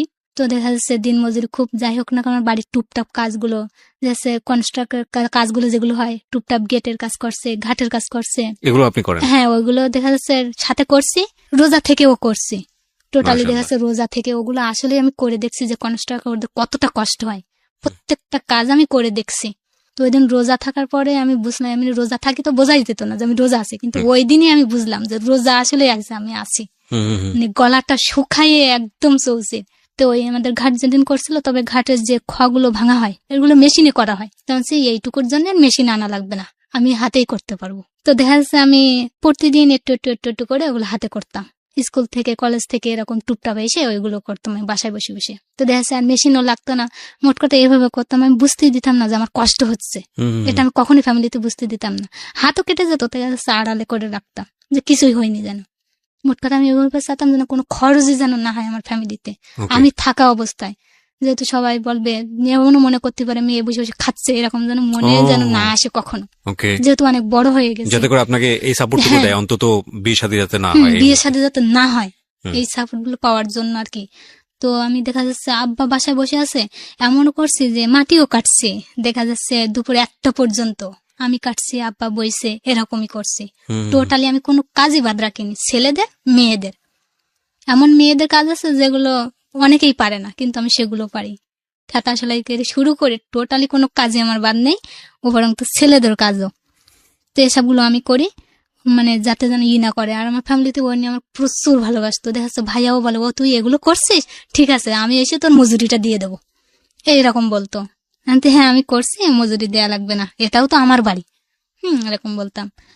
তো দেখা ভাইয়া শুনে হাসতো যে তুই এগুলো কি করে করছিস, এভাবে কিভাবে করছিস। সবাই হাসতো, সব ছেলেরা দেখেও হাসতো যে মেয়ে হয়ে এসবগুলো করছে।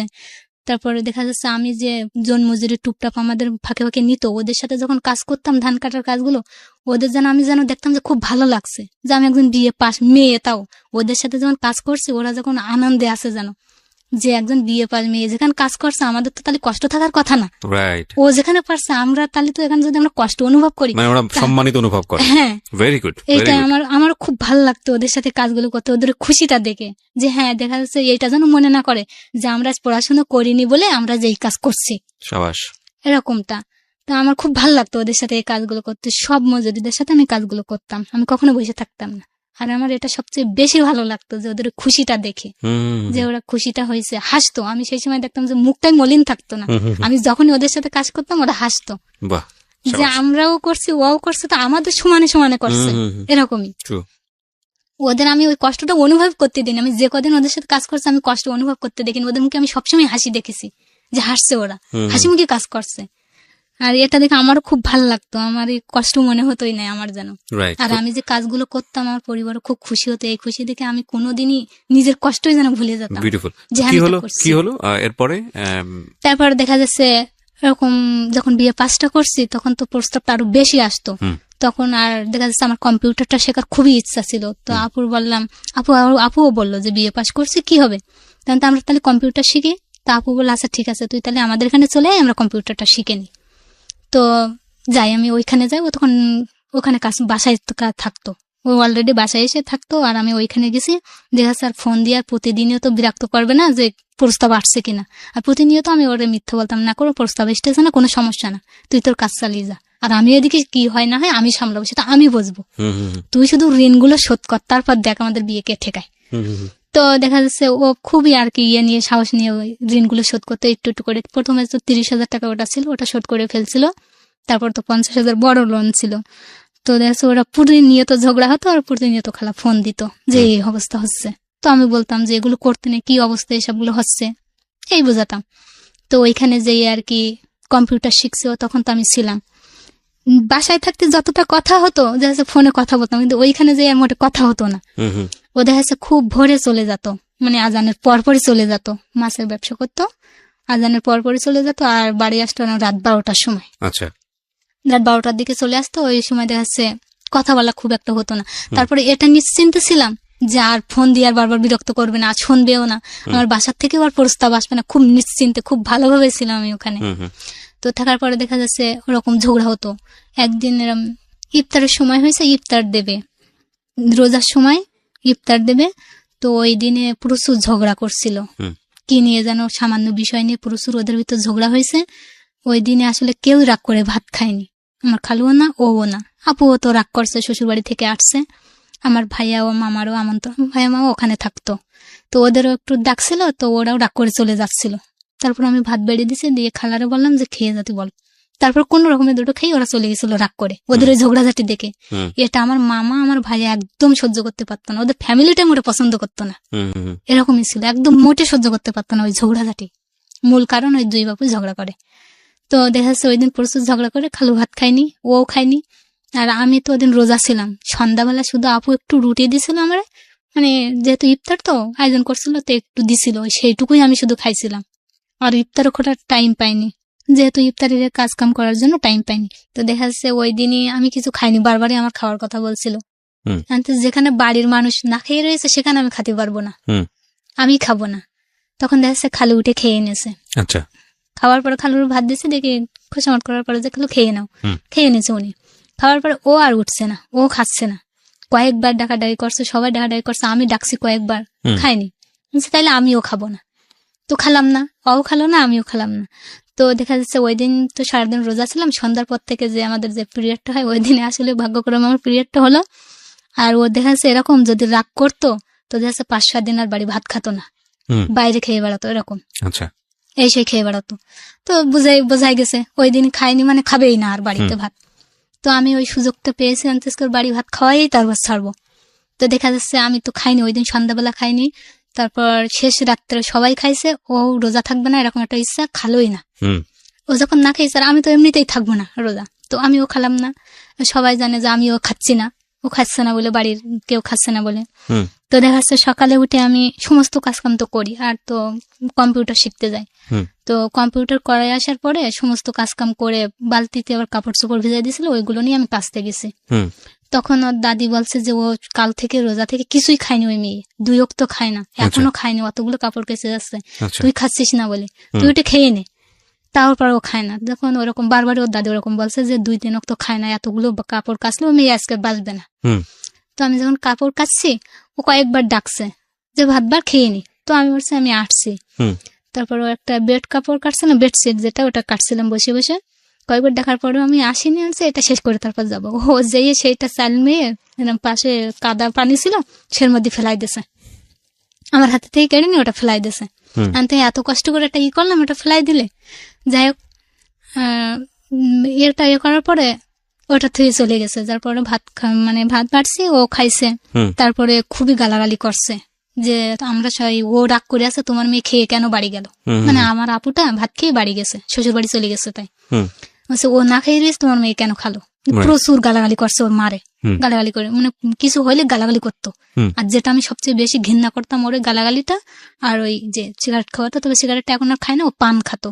যে এইটা আমি দেখা যাচ্ছে ছেড়ে তো করা যায় না, তো পান খাতো, সিগারেটটা খাইতো না। তো দেখা যাচ্ছে ওই দিন খুব গালাগালি করেছে, আমি তখন কাঁদছি, ওই যে মারে গালাগালি করছে, এটা আমি নিতে পারছি না, আমার খুব কান্না পারছে, আমি দাঁড়াদাঁড়ি কাঁদছি। কান্নাকাটার পরে তো কি খালা আজ আমি খালার পরে যাই বলেন কিছু মনে করো না, ও আমার জন্য আজকে আপুর তোমার এরকম সবার গালাগালি করেছে।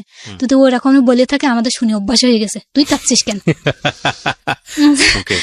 তুই কেন কাঁদছিস, আমাদের শুনে অভ্যাস হয়ে গেছে, ও বারবার এরকমই করে, ওরকম গালাগালি করে, ওর সামনে আমরা কানে নেই না। কিন্তু আমারই খারাপ লাগছে, কারণ আমার পরিবারে এ সমস্ত হয় না, কখনো আমি এরকম ভাবে বড় হইনি, কোনোদিন ঝগড়াঝাটি হয় না আমাদের পরিবারে কারোর ভিতরে। তো দেখা যাচ্ছে ওই দিন খালো, ভাত খালো, তারপর যে আনছে বেডশিটটা এত সুন্দর করে কাচলাম, সেটা ফেলাই দিছি। তো যেই আবার বেডশিটটা কেচে দিয়েছে, কাপড়গুলো সব ধুয়ে দিয়েছে ওই দিনই হোক। দেওয়ার পর এরকম হতো, তারপর ওরকম যে কোনো জিনিস নিয়ে খুঁটিনাটি ঝগড়া করতো। তারপর একদিন এরকম ঝগড়া করছে প্রচুর টাকা পয়সা নিয়ে, ও দেয় মানে টাকা পয়সা ঋণ শোধ করছে বলে নিজের খুব একটা ভাবতো। খালু বলতো যে ওর দায়, আমি মানে দয়া কেন এরকম করবো, এরকম দুজনের ভিতর একটা মনোমালিন্য।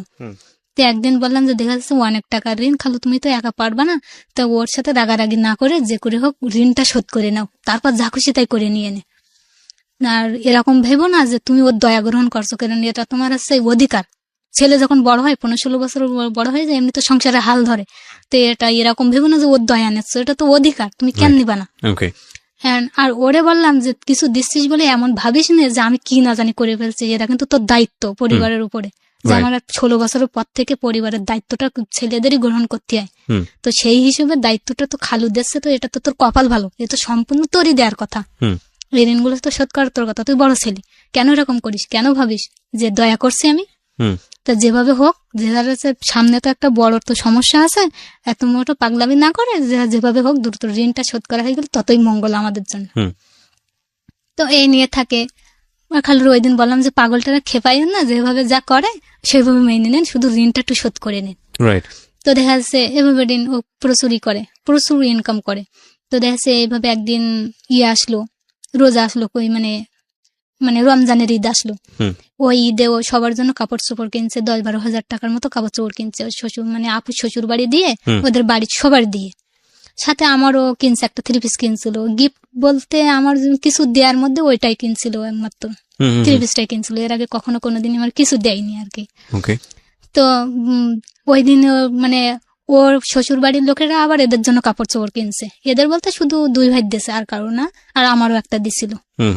তো দেখা যাচ্ছে ওর ওই পাঞ্জাবিটা যখন কিনতে গেছিল পছন্দ হয়নি, ওখান থেকে মনে মনে রাগ করে আসে, বাসায় এসে কাপড় চোপড় তো সব এক জায়গায় করছে, ওরাও নিয়ে আসছে এদের কাপড় চোপড়। তো ওর মধ্যে আবার আমার ভাইয়াও মামারও আবার ডাকছিল, ওই দিন আবার দাওয়াত ছিল। তো আসার পরে ওই পাঞ্জাবি পছন্দ হয়নি বলে ওই সবার সামনে পাঞ্জাবিটা চেলে দিছে। হ্যাঁ, প্রচুর রাগের ছিল। তো দেখা যাচ্ছে ওই দিন ওই পাঞ্জাবিটা ফেলাই দিছিল, এতে করে আপুর খুব কষ্ট পাইছিল। আমি আপুর দিকে তাকাইছিলাম, ভাইয়াও আসছিল আপুর বর, উনিও খুব কষ্ট পাইছিল যেহেতু এভাবে তো চাইলে দেওয়াটা উচিত হয় না, এটাও আমি খুব খারাপ লাগছিল।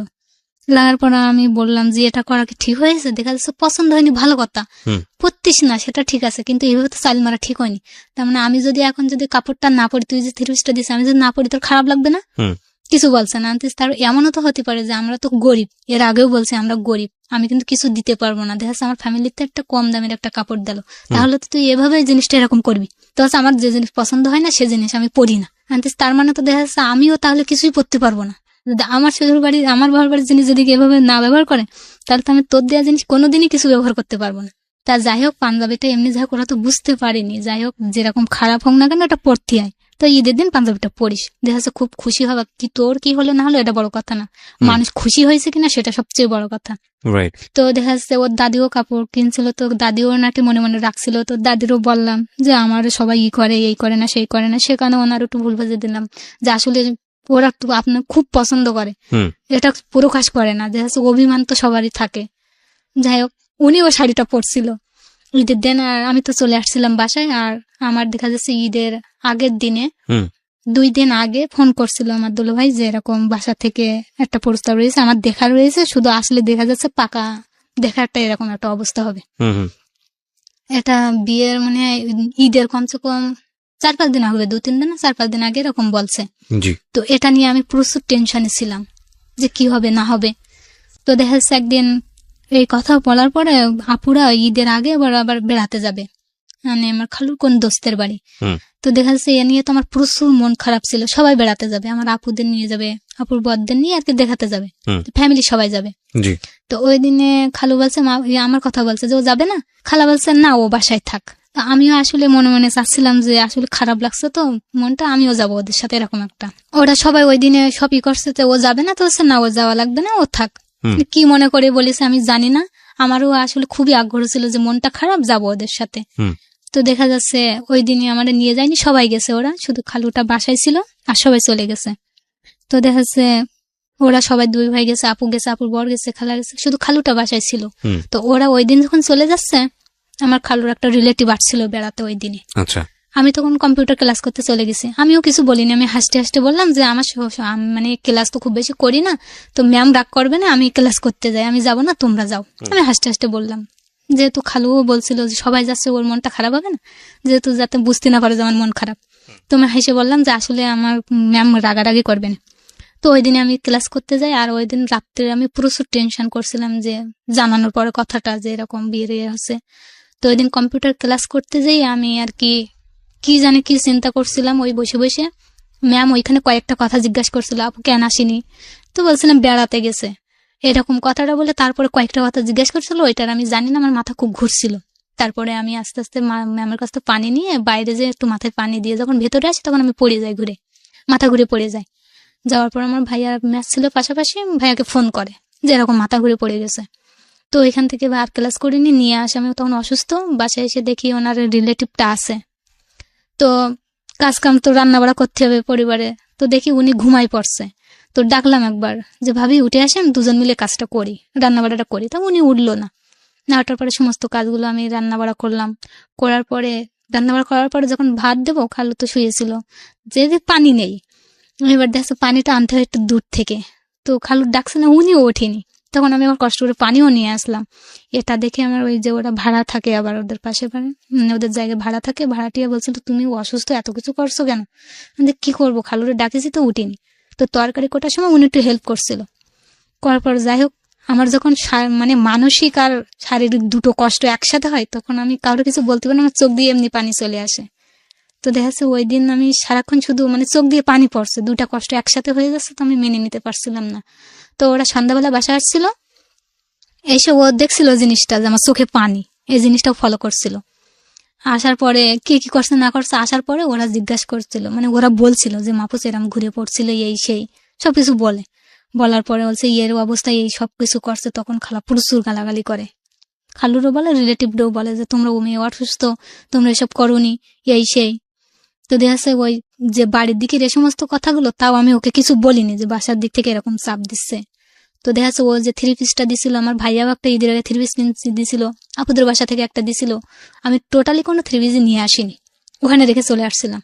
যাতে ঈদের যেন পরা না লাগে আর যেন আমার যেন দেখতে না আসে এরকম একটা অবস্থা। বাসায় এমন কোনো কাপড় নেই যে সেটা পরে আমি ওদের সামনে যাব। তো দেখা যাচ্ছে যখন রেখে চলে আসছি প্রচুর রাগারাগি করছিল ওই দিনই, যে কেন নিয়ে আসিস নি, তো 2-3টা 3 পিস ওখানে কেন রেখে আসছে। আমি এমনি বাসায় আসে তাই আর ওগুলো নিয়ে আসিনি। তো যাই হোক, ভালো কাপড় চোপড় পরা ছাড়া তো সামনে নিয়ে যাওয়া যায় না, ওই দিন আর দেখা টাকা হয় না। তারপরে কুরবানি রোজার ঈদ চলে যাওয়ার পরে, রোজার ঈদে নাকি ও পাঞ্জাবিটা পরছিল।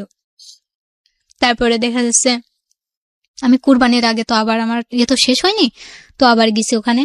যাওয়ার পরে আমার আপুর বিবাহ বার্ষিকী হবে। তো বিবাহ বার্ষিকীর দিনে প্রচুর করছিল, আমাদের দাওয়াত করছিল যে হোটেলে নিয়ে খাওয়াবে বিবাহ বার্ষিকী উপলক্ষে। তো ওই দিনে প্রচুর সাজগোজ করে দেয় আমার আপুর শাশুড়ি আপুরে, খুব সুন্দর করে। তো আমি তো সাথে গেছি, আমারও একটু সাজাই দিচ্ছে। তো আমি আবার অনেক আগে থেকে সাজাগোজা বাদ দিছি। আমি এমন ভাবে চলাফেরা করা শুরু করছি, কারণ আমি কোরআনও করতাম, তর্জমা করতাম। তো দেখা যাচ্ছে একমাত্র স্বামীর ছাড়া ওইভাবে সাজগোজ কারো দেখাতে নেই। তো ওইভাবে আমি মেহেদি পড়াও বাদ দিছি অনেক আগে থেকে। ইন্টারমিডিয়েট যখন থেকে পড়ি সেই সময় থেকে আমি ওই সমস্ত মেহেদি পড়ি না, সবাই সাজাই দেই। তারপরে ঈদের দিনেও ওইভাবে নতুন কাপড় কখনো পরি না। দেখা যাচ্ছে আমাদের আশপাশেও অনেকে ছিল যারা দেখা যাচ্ছে ঈদের কাপড় নতুন কাপড় পরতো না, এগুলো আমার খারাপ লাগতো। আমি ওদের সাথে ঘুরতাম, তোদের ঈদের কাপড় কিনে দেয়নি, দেখ আমারও দেয়নি। অবশ্য আমার দিত, প্রত্যেক ঈদে দিত, তবে আমি বানাতাম না ওটা, যে আমারও দিইনি, আমিও তোদের দলে আসি। আমারও খুব ভালো লাগতো, ওদের সাথে ঘুরতাম তখন। তো দেখা যাচ্ছে ওই দিনে সাজুগুজু তো করে দিছিল। তো আমার খুব চাইছিল, আপুর শাশুড়ি খুব জোরার করছিল যে একটু তোমার একটু করে দেই। তো লিপস্টিক পরাই দিছিল আর একটু কাজল টাজল পরাই দিত, আমি ওইভাবে সাজতাম না, দুলও পরতাম না। তো ওই দিনে খুব চেষ্টা করছিলাম আমার দুল পরানোর জন্য, তা তো আমি পরিনি। তারপর আমরা সবাই মিলে গেছিলাম সে হোটেলে। যাওয়ার পরে যখন খাওয়া দাওয়া করার পরে ওখানে ওনার আবার একটা খালাতো ছিল, ননদ ছিল আমার আপুর, ওনারও আসছিল।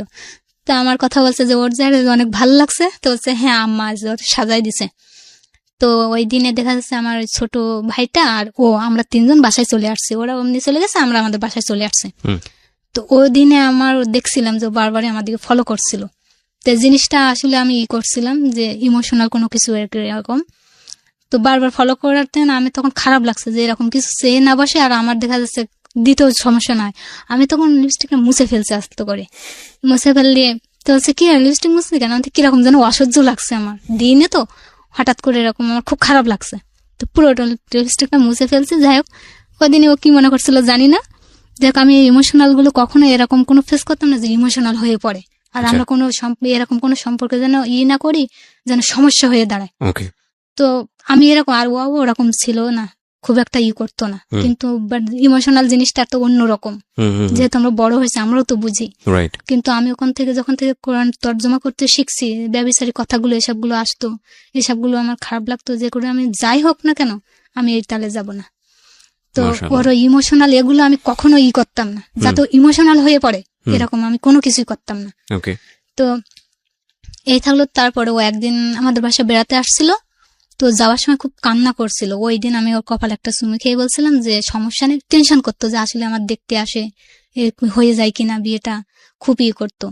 আর কাজ কামে যে ঋণ টিন গুলো শোধ করতো, এরকম আস্তে আস্তে ওর প্রতি আমার একটা এসে যায়, সত্যিকার আমি যেটা ভালোবাসি আমি ভালোবেসে ফেলি ওরে। তো ওই দিন ওর কপালে একটা চুমু দিছিলাম, দিয়ে বলছিলাম আমি তোর সাথে আছি, এ নিয়ে কোনোদিন টেনশন করবি না, তুই শুধু ফ্যামিলির দিকে একটু দেখে যা, বাকিগুলো আমি সব সামলাবো। তো দেখা যাচ্ছে ওই দিন ও প্রচুর খুশি হয়েছিল, ওর খুশিটা আমি ওই দিনেই দেখছিলাম, ওই খুশি। আর যেদিন খুশি দেখছিলাম, ওর আপুর বিয়ের আগে একদিন এরকম দেখতে আসছিল। তো আমার আপু একটু রঙে চাপা ছিলাম, একটু ফসা ছিলাম, তো দেখা যাচ্ছে সারাসারি করছে সবাই। তো ওই দিনে আমার মুখ ঢেকে রাখছিলাম, যদি ওরা শোনে তা বলবো এটা মেয়ে না, আমাদের বাড়ির কেউ একজন। তো হঠাৎ ওই দিনই বলে যে এটা হচ্ছে আমাদের ছেলের বউ, এরকম বলে, যে এটা দেখানোর জন্য আর কি, যাতে দেখছে ওদের মেয়ের রঙে চাপা আমাকে পছন্দ করে কিনা, এরকম বিষয় নিয়ে। আমি এসব ফালতু নিয়ে চিন্তা করে ওই দিন এরকম বলছিল যে মাহফুজের এরকম ওরা দেখছিল, তা আমরা বললাম এটা আমাদের ছেলের বউ, তাই ওরা দেখিনি। ওই দিনই মুখে হাসিটা আমি দেখছিলাম প্রচুর, ওই দিনে ও খুশি হয়েছিল, শুনে 3টা দিন ও প্রচুর খুশি ছিল আর কি। তারপরে কুরবানির ঈদ আসে, কুরবানি ঈদ আসার দেখা যাচ্ছে এর আগেও একদিন এরকম করতো, এমন সিনক্রেট করতো যে আসলে কেউ মেনে নিতেই পারতো না, ওরে পাগলামিগুলো কেউ মেনে নিতেই পারতো না। তো একদিন আমার আপুর ওই শ্বশুর মারা যাওয়ার পরে ওই হয় যে কলমাসানি যেটাকে বলা হয়, ওটা করে 7 দিনের। তো দায়িত্বটা ও নেয় যে সমস্ত খাবারের ব্যবস্থাটা আমি করব। তো দেখা যাচ্ছে ওরা যেমনটা বলে ওর তার থেকে একটু বেশি করে, যেহেতু আবার করতো যেন সম্মানটা বাড়ানোর জন্য সবসময় করতো। তো দেখা যাচ্ছে আরেক পদ একটু বেশি করতে চাচ্ছে, মানে সে বেশিটা নিয়ে আমার খালু কাছে টাকা চাইছিল যে একটু টাকা দিতে হবে। খালু বলছে দায়িত্ব নিছি, দায়িত্ব কিভাবে পালন করবে আমি জানি না। মোট করে ওনার সাথেই থাকতো না, আর এমন এমন খারাপ ব্যবহার করতো, আমি আসলেই মেনে নিতে পারতাম না। ওর আসলে ওর মানে যেগুলো যোগ্য না তারপরও সেগুলো ওর ঘাড়ে করতো, আমার এগুলো খুব কান্না লাগতো। তো দেখা যাচ্ছে ওই দিনে ওরকম প্রচুর ঝগড়া করে সবাই ওই বাড়ি চলে যায়, আমি থাকি, খালু থাকে, সবাই থাকে। ওই দিনে প্রচুর ভাঙচুর করতে থাকে ঘরের ভিতরে, ওই টাকা দেয় না বলে। না দিলে ওই দিন খালু চলে যায় আর বলে ওর যান সাদাসাদি করিস না, তুই তোর মতন চলে আসিস তাড়াতাড়ি। তো আমি ওই দিন কিছু বলিনি, আজকে দায়িত্ব যেখানে নিছিস দায়িত্ব যেন সঠিকভাবে পালন করা হয় এইটাই আমি চাই, কি হবে না আমি কিচ্ছু বুঝি না বলে আমি চলে যাই। তারপরেও দেখি দুমদাম করে লাথলাথি করছে দরজায়। তারপর আমি চলে যাই, যাওয়ার পরে সবাই যে বলছে যে ও কিন্তু আসবে না, ব্যবস্থাটা তোমরা করো। কিন্তু দিনের দিন একদম মুহূর্তে কে কি করবে। তখন আমি যাওয়ার পরে আবার আমার আপুর শাশুড়িটা আমার আবার খুব করতো, যা কিছু হয় আমার সাথে শেয়ার করতো। তা আপুর শাশুড়ি বলছে বাবু এরকম একটা কাজ করতে পারলাম, কি মানে মাইমনি কি হয়েছে। তা বলছে ও নাকি এটা আসবে না, ওই করবে না, এখন আমি কি করব, তুমি তো জানো তোমার ভাইয়াই একা, আর তো সবাই বাইরে থাকে, আমরা তো কেউ নেই এখানে আমাদের সমস্যা নিয়েন না, ও যখন দায়িত্ব নিয়েছে দায়িত্ব পালন করবে, আপনি টেনশন করেন না। তো তো ওই ভাস্তা তো তুমি বলছো হ্যাঁ ও সমস্যা নেই, ও এরকম বলে থাকে। তো সত্যি সত্যি দেখি মানে ঘন্টাখানিক পরে দেখি সব নিয়ে চলে আসছে ও। আর আসলে বিশ্বাস করতে পারিনি যে ওটা করবে ও, এরকম ছিল, প্রচুর রাগের ছিল ও। তারপরে আমি এর আগেও যে জিনিসটা যখন হতো আমার বাড়ির দিক থেকে এভাবে মেনে নিতে পারবে না বলে আমি দুলার কাছে শুনতাম যে বিষয়টাকে আসলে মেনে নেওয়ার মতন, তো তুমি যাই করো না কারণ কোনোদিন কিন্তু এটা মেনে নেবে না, তুমি ভেবে চিন্তে কাজ করো। আমি পরে দুলাভাইরে বলছিলাম বিষয়টা, মানে জাস্ট যখন কুরবানির ঈদ এসে যাচ্ছে আর ও বারবার চাপ দিত যে আপুর তো বিয়ে হয়ে গেছে, ঋণও তো প্রায় শোধ, মানে ওই সময় শোধ হওয়ারই কাছাকাছি, অল্প একটু বাকি আছে, যে আমি কিন্তু আর করতে চাচ্ছি না। আর বারবারই বিয়ের প্রস্তাব এসছে, ও একবার বেড়াতে আসছিল, এই সমস্ত করছে তো তো করে। তা সে তখন বললো দুলাই যে এটা কিন্তু সম্ভব না। তখন দেখা যাচ্ছে আমি একদিন ওর চাচাতো ভাইয়ের সাথে বললাম, কান্নাকাটি করলাম অনেকে, যে তুমি তো ওর দুর্বল জায়গাগুলো তুমি বেশি জানো, আমি অত শত জানি না, তো দেখো না একটু ঘোরাতে পারো কিনা, যা হয়েছে তো এতদিন তো দেখা যাচ্ছে ও একা মরতো, আর এমন একটা পর্যায়ে আসছে ও পরিবারের হাল ধরেছে, এখন দেখা যাচ্ছে ওর যদি মরে পরিবারের কিন্তু সমস্যা হয়ে যাবে, এখন তুমি এর থেকে মোটে পিছিও না। যাই হোক আমি ওইভাবে আর কি কিছু করি না, চলে আসি বাসায়। আসার পরে যখন কুরবানি ঈদ হয়, ওই কুরবানি ঈদে এসে ও বলে যে আমি কিন্তু যেয়ে কথাটা বলবো, তুই যেটা ভালো মনে করিস সেটা করিস। তো যাই হোক ওইখানে এসে ওই ঈদের সময় আসে, কিন্তু ঈদের দিন আমার নানু মারা যায়, কুরবানি ঈদের দিন নানু মারা যায়, গেলে ওটা নিয়ে আর কিছু বলতে পারে না, ভাইয়া মামা সবাই চলে যায়। আর এর আগে মামারও কাছে প্রস্তাব দিছিল, ও চাচাদের বলছিল যে এরকম প্রস্তাব, তো মামার কাছে যখন প্রস্তাব দেয় মামা এটা মানিনি, যে এটা কোনোদিনই সম্ভব না, এটা সম্ভব হবে না, এ নিয়ে মামা কিছু বলে না, বাসায় চলে আসছে।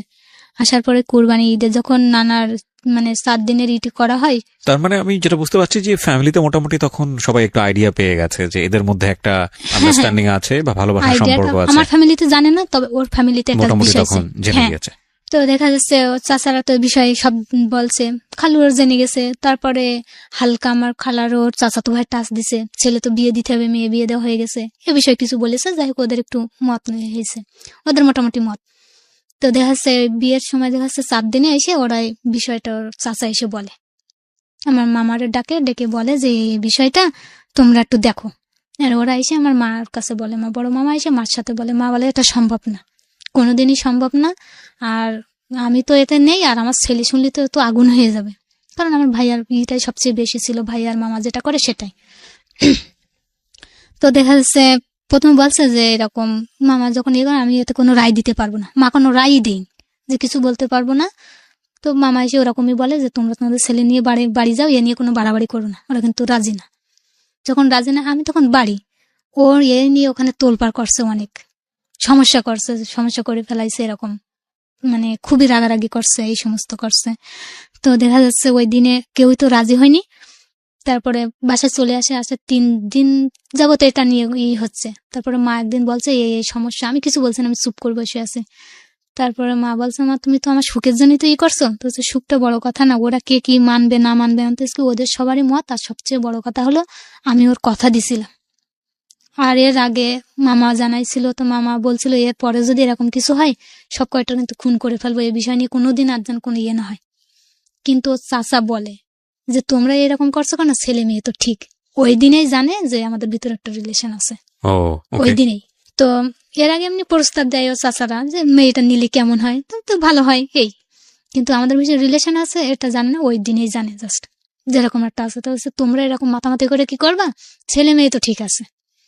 তখন এসে বলে এরকম বিষয়টা, তার মা এসে বলে যে এরকম বিষয়টা। আমি বললাম যে হ্যাঁ, আমি ওর এমন একটা পরিস্থিতিতে বাধ্য করছিল, আমি হ্যাঁ বলতে বাধ্য করছিলাম। মা এটাই বলছিল তুই কেন কথা দিছিলি, এইটা শুধু শুনছিলাম। কারণ মা খুব ভালো করে জানে আমি কাউরে কথা দিলে সে কথা ফেলতে পারি না। তো বলছে এরকম পর্যায়ে আনতে, মা এমন একটা পর্যায়ে আমার কথা নিতে বাধ্য করছিল, আমি দায়িত্ব কথা দিতে বাধ্য করছিলাম। তো যাই হোক, যদি আমি মেনে নিতে পারি তো সমস্যা কি। তো বলছে ওর অবস্থা তো তুই বুঝিস, আর সবকিছু জেনে শুনে কি করছিস সেই সমস্ত, তুই জীবনে সুখী হতে পারবি। আর এর আগেও বলতো যে তুই কি আমার পেয়ে সুখী হবি। আমি বলছি সুখী কতটা হবো আমি জানি না, তবে আমি কোনোদিন স্বস্তিতে থাকতে পারবো না। বারবার এই কথাটা বলতাম, কারণ ওই ঝগড়াঝাটি করতো, এই সেই করতো, তো ওই আচরণগুলো আমার ভালো লাগতো না।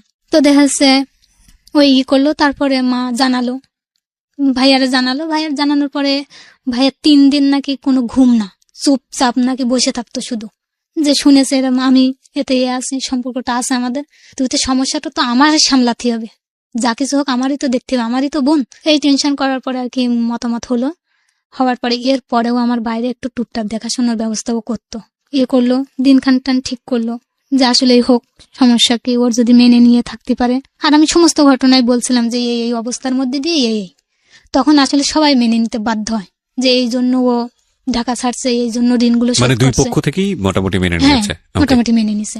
তার আগের দিনে সমস্ত আর কি কাজ কামগুলো তো আমি নিজেই করছি, আমাদের বাসায় তো ওইভাবে কেউ নেই। তো দেখা যাচ্ছে ওর যেদিন গায়ে হলুদ হচ্ছে, ও সেদিন বারবার ফোন করছিল যে তোর কি অবস্থা। তো আমাদের তো আত্মীয় ওইভাবে আসেনি, আমার আজকে গায়ে হলুদ হচ্ছে না। তো বলছে আজ তো আমার গায়ে হলুদ হচ্ছে, ওই দিন ওর গায়ে হলুদ মানে দিছে। আপনাদের বিয়ের ডেটও ফিক্স হয়ে গেছে? হ্যাঁ, ডেট ফিক্স করে ফেলছে।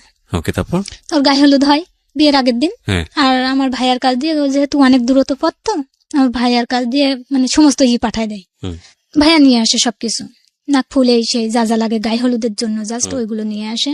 ওইগুলো আমার আর গায়ে হলুদ ওদিন হয় না। ও যখন গায়ে হলুদ দিচ্ছে আমি তখন পানি বসছি, যেহেতু শাদী হবে কালকে।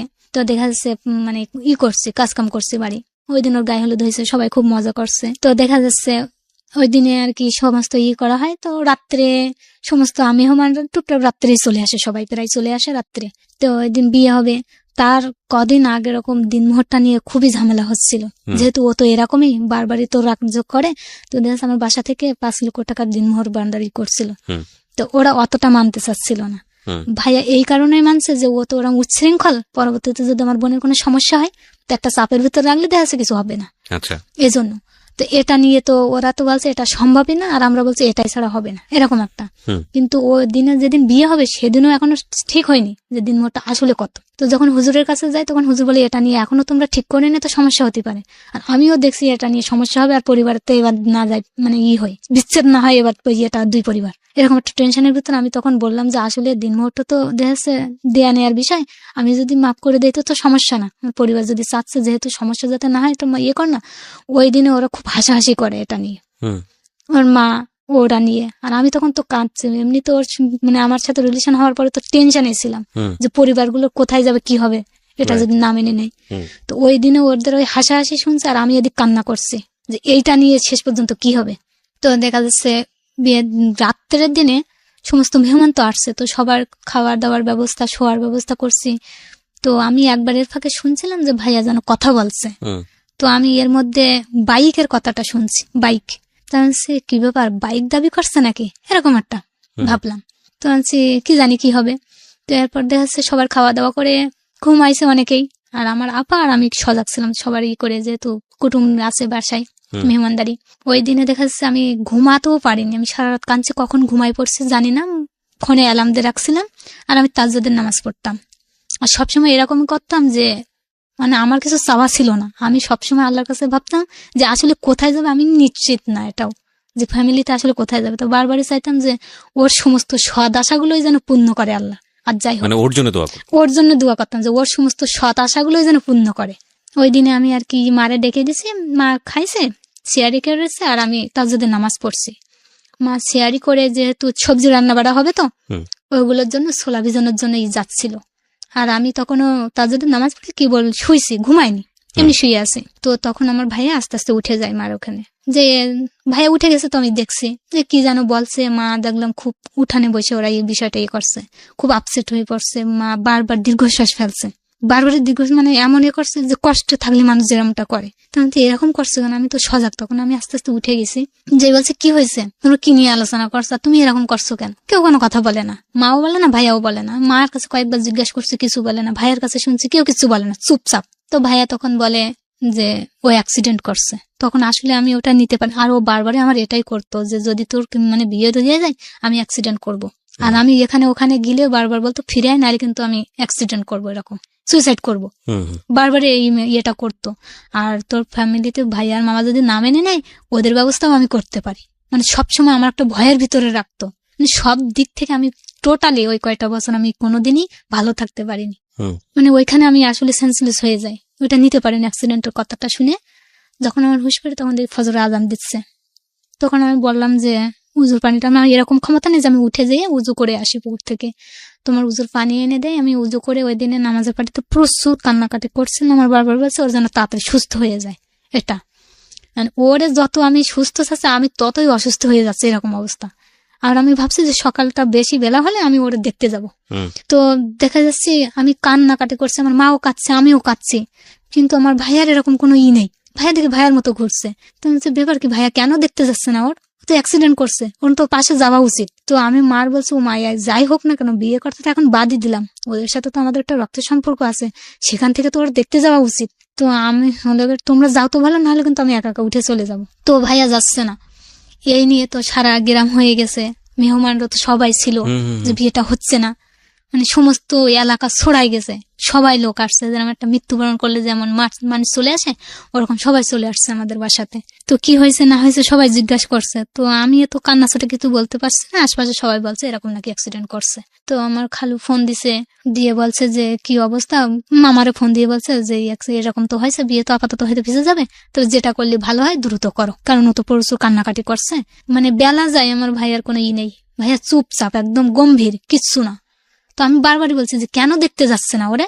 তারপরে রাত হলো, আমার জোর করে খাওয়াইছে। মা ভাইয়া বারবারই বলছে যে ওর খাওয়াও, খুব জোর করে খাওয়াইছে আমার এক প্রকার। খাওয়ানোর পরে ভাইয়া বলছে মারে যে ও কিছু খাইছে। তো বলছি, মা বলছে হ্যাঁ অল্প একটু খাইছে। তো ভাইয়া আমার দেখেছে যে এদিকে আয়। তো ডাকলে আমি সাথে সাথে গেছি, যে বলছে ওর কি অবস্থা, এখন কি সুস্থ ও? তো বলছে হ্যাঁ সুস্থ। এখন কি হসপিটালে নাকি বাসায়? তো বলছে বাসায় আছে। তো খালার কি অবস্থা? বলছে খালা এখন হসপিটালে আছে, খালা অসুস্থ। তো বলছে আমার পাশে বস। তো বসলাম, ভাইয়ের পাশে বসলাম। আমার কাছে এসে একটু বস। তো কাছে এসে বসার পরে ভাইয়া বলছে তুই যেটা জানতিস এ সময় পর্যন্ত আসলে ওটা ঠিক না, তুই এ পর্যন্ত যেটা জেনে আসিস ওটা ভুল, সঠিক যেটা সেটা হলো ও বিয়ে করছে। এটা যখন বলছে তখন আমি মানে স্তব্ধ হয়ে গেছি, কান্না আর ওই মুহূর্তে আমার নেই। তখন আমার ভাই আমাকে জোড়ায় ধরে প্রচুর কান্নাকাটি করছে। আমার জীবনে ফার্স্ট আমি আমার ভাইয়ের চোখে ওই দিনই পানি দেখছি। তখন আমি একটা কথা বললাম যে দেখা যাচ্ছে যে ও আমারে ঠকাইছে আর আমি তোমাদেরই ঠকাইছি, কারণ বারবারই ভালো ভালো প্রস্তাব আসতো, আমি এটা না করতাম। বিয়েটা কি ওই দিনই করেছে না আগেই করেছিল? আগেই করেছিল। ওই যখন থেকে পরে শুনছি যে আগেই করেছিল, ওই মহিলাটা আসছে। তবে ওই যেদিন আর কি দুপুর না রাত্রের আগে বিষয়টা এই নিয়ে হয়েছে, সন্ধ্যার দিকে মোটামুটি বিকালের দিকে হয়েছিল, ওর গায়ে হলুদের পরপরই নাকি বিষয়টা হয়েছে। ওই মেয়ে চলে আসছে। আচ্ছা, আসার পরে বলছে যে ওর আর আমার এরকম বিয়ে। তখন মামা গেছে যে অ্যাটলিস্ট ওর কোনো সই স্বাক্ষর আছে কিনা, মানে প্রমাণ স্বরূপ জানতে গেছিল মামা। তো দেখে যে আসলে সঠিক যে বিয়েটা ওর আছে। মেয়েটা খোঁজ পেয়েছিল যে ও বিয়ে করতে যাচ্ছে? হ্যাঁ, ওর খোঁজটা নাকি আত্মীয়রা দিছে। আমার যা ধারণা ও মানে ইটা করার জন্য, ডিভোর্সটা দেওয়ার জন্য খুবই চেষ্টা করতো। মানে মেয়েটা পরিচয় ছিল, ও নাকি গার্মেন্টসে চাকরি করতো মেয়েটা, ওইখানে বিয়েটা নাকি করছিল। এই অনুভূতি তো আসলে এক্সপ্রেস করার মতো না। তবে আমার কয়েকটা কোশ্চেন আছে আপনার কাছে, আমি যদি প্রশ্নগুলো একটু করি। একটা যেটা হচ্ছে যে এই 2015 সালের পরে কি ওর সাথে আপনার কথোপকথন হয়েছে? না, কখনোই হয়নি। না, ওর মানে আপনি আর ওকে জিজ্ঞেস করতে পারেননি যে কেন করেছিল? হ্যাঁ, এই প্রশ্নটা আমার ছিল আসলে। তো ওই দিনের পর থেকে ওরাও এরকমই ছিল যে আমরা আসলে বিষয়টা মেনে নেব। আর ওই দিনে মেয়েটা চাইছিল যে 1 লক্ষ টাকা, ওর মানে দিনমোর বাধা ছিল 80,000 টাকা। 1 লক্ষ টাকা দিলে মেয়েটা চলে যাবে, মানে ডিভোর্স হয়ে যাবে। হ্যাঁ, ডিভোর্স হয়ে যাবে, ওইখানেই বলছিল। কিন্তু ওই দিনে তখন আমার খালু বলছিল মামারে যে কি করবা, কিন্তু মামা চাইনি যে আমার মতো মেয়ে ওরকম একটা ছেলে হতো। মামা তখন একটাই কথা বলছিল, ও তো 2 নম্বর হয়ে গেছে ছেলে, এই বলে চলে আসছিল। তারপরে একদিন আমি যখন মাস্টার্স ভর্তি হই সেই সময় খুলনাতে একদিন ওর সাথে দেখা হয়। তো দেখা হওয়ার পর ফোন দিত, প্রতিনিয়ত ফোন দিত, তো আমি ফোনটা রিসিভ করতাম না। আর এর আগেও আমার করা হয়েছিল, জানানো হয়েছিল যে আমি যদি রাজি থাকি তবে ওর ডিভোর্স হয়ে যাবে, আমি ওইখানে যাবো। কিন্তু আমি ওইখানে দেখলাম আমার তো বিয়ে হয়নি। আর ওই মেয়েটা এতদিন ধরে শুনলাম যে ও যাওয়ার পরপরই 6 মাস থেকে, তার মানে 2-3 বছর যাই হোক ওর সাথে সম্পর্ক। আপনি রাজি হননি, কিন্তু আমাকে একটু বলেন তো ওর অ্যান্সারটা কি ছিল? ওর অ্যান্সারটা ছিল যে আসলে এটা একটা দুর্ঘটনায় বিয়েটা হয়েছিল, আমি চাইছিলাম তোরে বিয়ে করে ওইখানে নিয়ে জানানো। কথাবার্তা তো বলছে যে তুই আমার আর একটা বার সুযোগ দে, আমি ওরে করব, আমি ওরে ডিভোর্স দিয়ে দেবো। তখন আমার আসলে ওই দিনে মনে হচ্ছিল, মানে যে শ্রদ্ধা ভক্তি যেটুকু ছিল ওই দিনে মনে হচ্ছিল ঠাস করে একটা সোয়ার দেয়, কিন্তু অনেক মানুষ ছিল বলে ওই দিনই দিন। আমি আগে করে দেখেছি আপনি খুব সহজ সরল একজন মানুষ। আপনি মাস্টার্স পাস করেছেন? জি ভাইয়া। কোন সাবজেক্টে করেছেন? অ্যাকাউন্টিং। অ্যাকাউন্টিং এ মাস্টার্স করেছেন আপনি? হ্যাঁ, এটা আমি প্রাইভেট ছাড়াই করছি, তবে মাস্টার্স আমার প্রাইভেট দেওয়া হয়েছিল, কারণ এবার MBA নতুন সিলেবাস করছিল আমাদের থেকে, তো এই জন্য আমার টিউশনটা দেওয়া হয়েছিল, এই জন্য আর কি। না তো আমি এগুলো আমি খুব এভাবে আমি এমন ভাবে চলেছি। পরিবারের সন্তান, আপনি নিজের মতো করে পড়াশোনা করেছেন, আপনি একটা ছেলেকে নিয়ে স্বপ্ন দেখেছিলেন, সেখানে এথিক্স ছিল, যতটা না বেশি লাভ ছিল তার চেয়ে বেশি এথিক্স ছিল। আপনি অনেক রিলিজিয়াস একটা মানুষ, আপনি মাস্টার্স পাস করেছেন, আপনি জমিতে গিয়ে ধান কাটেন, আপনি গৃহস্থলীর সমস্ত কাজ করেন। আপনার এত গুণ থাকার পরেও আপনার নামে এখন যেই আপনার কথা অনুযায়ী যে এটা রুটে গেছে, যেহেতু বিয়ের দিনটা আপনার বিয়ে হয়নি, অনেকেই এটাকে নেগেটিভ ভাবে দেখে। কি হয়েছে ঘটনাটা বলেন তো? নেগেটিভ বলতে দেখা যাচ্ছে সবাই মনে করে যে যেহেতু 4 বছর, সবচেয়ে বড় কথা যে আমরা আবার দেখা যাচ্ছে এতটা সুসম্পর্ক, সবাই এটা ধারণা করে নিছে। আর এমন একটা পরিবারে আমরা বাস করি যে আমি যে এতদূর পর্যন্ত লেখাপড়া শিখছি এটাও আমার এলাকার কেউই চায় না, মানে কোনো গ্রামেই মেনে না। আর এই বিষয়টা ওরা জোরালো করে ফেলছে। বিয়েটা ভেঙে গেছে, এটা এখন নাবোধক হয়ে গেছে, বিষয়টা আপনার উপরে একটা কালিমার মতো এসছে। হ্যাঁ, এরকমই। এই সমাজটাকে আমাদের কতদিন পরে আমরা শুদ্ধ করতে পারবো আমরা জানি না। আমি আমার এই অনুষ্ঠানে সবসময় আমি যেটা দেখেছি, দর্শক এবং শ্রোতা যারা আছেন তাদেরকে বলবো, এমন একটা অবয়ব তৈরি করে রেখেছি সামাজিক অবস্থা, বিশেষ করে আমাদের মেয়েদের জন্য, এতটাই ভয়ঙ্কর, এতটাই নাজুক। তবে দিন শেষে আমার কেন জানি মনে হয় সবাইকে তো জবাব দিতে হবে, এবং সবাই আমরা জবাব দিতে বাধ্য। এই মেয়েটি আজকে সাতক্ষীরা থেকে এসছে তার জীবন গল্পটা এখানে বলার জন্য। একেবারে গ্রামীণ প্রত্যন্ত অঞ্চলে বসবাস করে এই মেয়েটি। ওখান থেকে মাস্টার্স পাস করেছে, সেখানে একটা গভর্নমেন্ট প্রজেক্টে 2 বছর যাবত চাকরি করছে। কিছুদিনের মধ্যে তার কন্ট্রাক্টও শেষ হয়ে যাবে, এবং নিজের পায়ে দাঁড়ানোর মতো সচ্ছল পরিবার তার না। সেখানে সে রুটি রুজি রোজগার করে এত এথিক্স মেইনটেইন করে একটা ছেলেকে তার জীবনের জন্য চেয়েছিল। তাকে না পাওয়াটা এক অর্থে সৃষ্টিকর্তার যে বিধান, সেটাই ভালো হয়েছে। বিয়ের পরে গিয়ে যদি জানতো সেটা ওর জন্য আরো ভয়ঙ্কর কষ্টকর হতো, কারণ আমার মনে হয় না সেখান থেকে সে ফিরে আসতে পারতো। সেটাই মেনে নিয়ে সামনের দিকে এগিয়ে যেত, সেটা আরো অন্যরকম জীবন হতো। তো হয়তো আল্লাহর জন্য ওর বিশেষ করে ওর যে গুণ, সেটার জন্য হয়তো আল্লাহ ভালো কিছু রেখেছেন, যে কারণে ওকে হয়তো এইরকম একদম বিয়ের দিন এরকম একটা ঘটনা ঘটিয়েছে। তবে আমি মনে করি, খুব সবসময় পজিটিভ চিন্তা করি যে না, সমাজ একসময় পরিবর্তন হবে। একটা দুটো করে তো হচ্ছে। আপনি আজকে এখানে এসছেন, শুধু এসছেন তা না, আপনি চোখে আঙ্গুল দিয়ে দেখে গেলেন যে একটা মেয়েকে প্রান্তিক পর্যায়ে জন্মগ্রহণ করে একটা মেয়েকে কি পরিমাণ লাঞ্ছনা, বঞ্চনা, গঞ্জনা সহ্য করে সামনের দিকে এগিয়ে যেতে হয়। খুব ছোট করে যদি একটু জানতে চাই যে এই অবস্থায় আপনার ভবিষ্যৎ পরিকল্পনা কি? এই মুহূর্তে আমার পরিকল্পনা তো দেখা আছে এই অবস্থার মধ্যে আছে। এমনি বাবা মা প্রচুর টেনশন করে, আমার মা প্রতি রাতে মানে হাই নিঃশ্বাস কাটে, আমি জানি। আর আমি জানি আমার মা টেনশনে আছে শুধু বিয়েটা নিয়ে। আর এরকমই প্রস্তাব আসছে, তারা চায় অন্তত মেয়েটার বিয়েটা হোক। হ্যাঁ, বিয়েটা হোক, কিন্তু এরকমও চাই যে তাদের চোখের সামনে থেকে দেখা যাচ্ছে দূরে থাকলে। আর আমি যেটা চাই যে ওদের আড়াল থেকে আমি দূরে কোথাও থাকলে এই কষ্টটা হয়তো আর থাকবে না। আমি আজও পর্যন্ত আমি ওদের মুখের দিকে আমি এখনো ভালো করে তাকাই, কথা বলি না। কারণ আমি যে সম্মান, আমি সেই দিনই বলছিলাম যে সম্মান আমি তোমাদের নষ্ট করেছি, একদিন আমি সেই সম্মান ফিরিয়ে দেবো। কিন্তু আসলে আমি কিভাবে ফিরিয়ে দেবো আমি নিজেই জানি না। তাওয়াক্কাল তু আলাল্লাহ। শেষ করতে চাই প্রিয় শ্রোতা, প্রত্যেকটা সময় যে কথাটা বলি, এক একটা জীবন গল্প আমাদেরকে নতুন নতুন চিন্তার খোরাক যোগায়। এই কানিকা তার ফ্যামিলির প্রতি কতটা অনুগত, যখন একটা মানুষকে জীবনের জন্য চেয়েছিল তার প্রতি কতটা অনুগত, সৃষ্টিকর্তার প্রতি কতটা অনুগত, নিজের জীবনের সৎ আচরণের প্রতি কতটা অনুগত, এটা আপনারা দেখেছেন। এবং ওই যে বললাম না যে বিশ্বাস রাখতে হয়, এবং আমি বিশ্বাস করি কানিতা যেহেতু তার নিজের জীবনে কোনো ভুল করেনি, নিশ্চয়ই সৃষ্টিকর্তা তার জন্য ভালো কিছু নির্ধারণ করে রেখেছেন। ইন্নাল্লাহ মা'আস সাবিরিন। ধৈর্য ধারণ করুন। কানিতা, আমি আন্তরিকভাবে ধন্যবাদ জানাবো। সাতক্ষীরাতে আপনি অনুষ্ঠানটা শোনেন নিশ্চয়ই? জি ভাইয়া। শুনে আপনি এখানে এসেছেন, আমাদেরকে আওয়াজ দিয়েছিলেন যে আপনি গল্পটা বলতে চান। অনেক ভালো থাকুন, অনেক কিছু শেখার আছে আপনার কাছ থেকে। টু বি অনেস্ট, এই পুরো 1.5-2 ঘন্টা যতক্ষণ আপনার কথাগুলো শুনেছি আপনার দিকে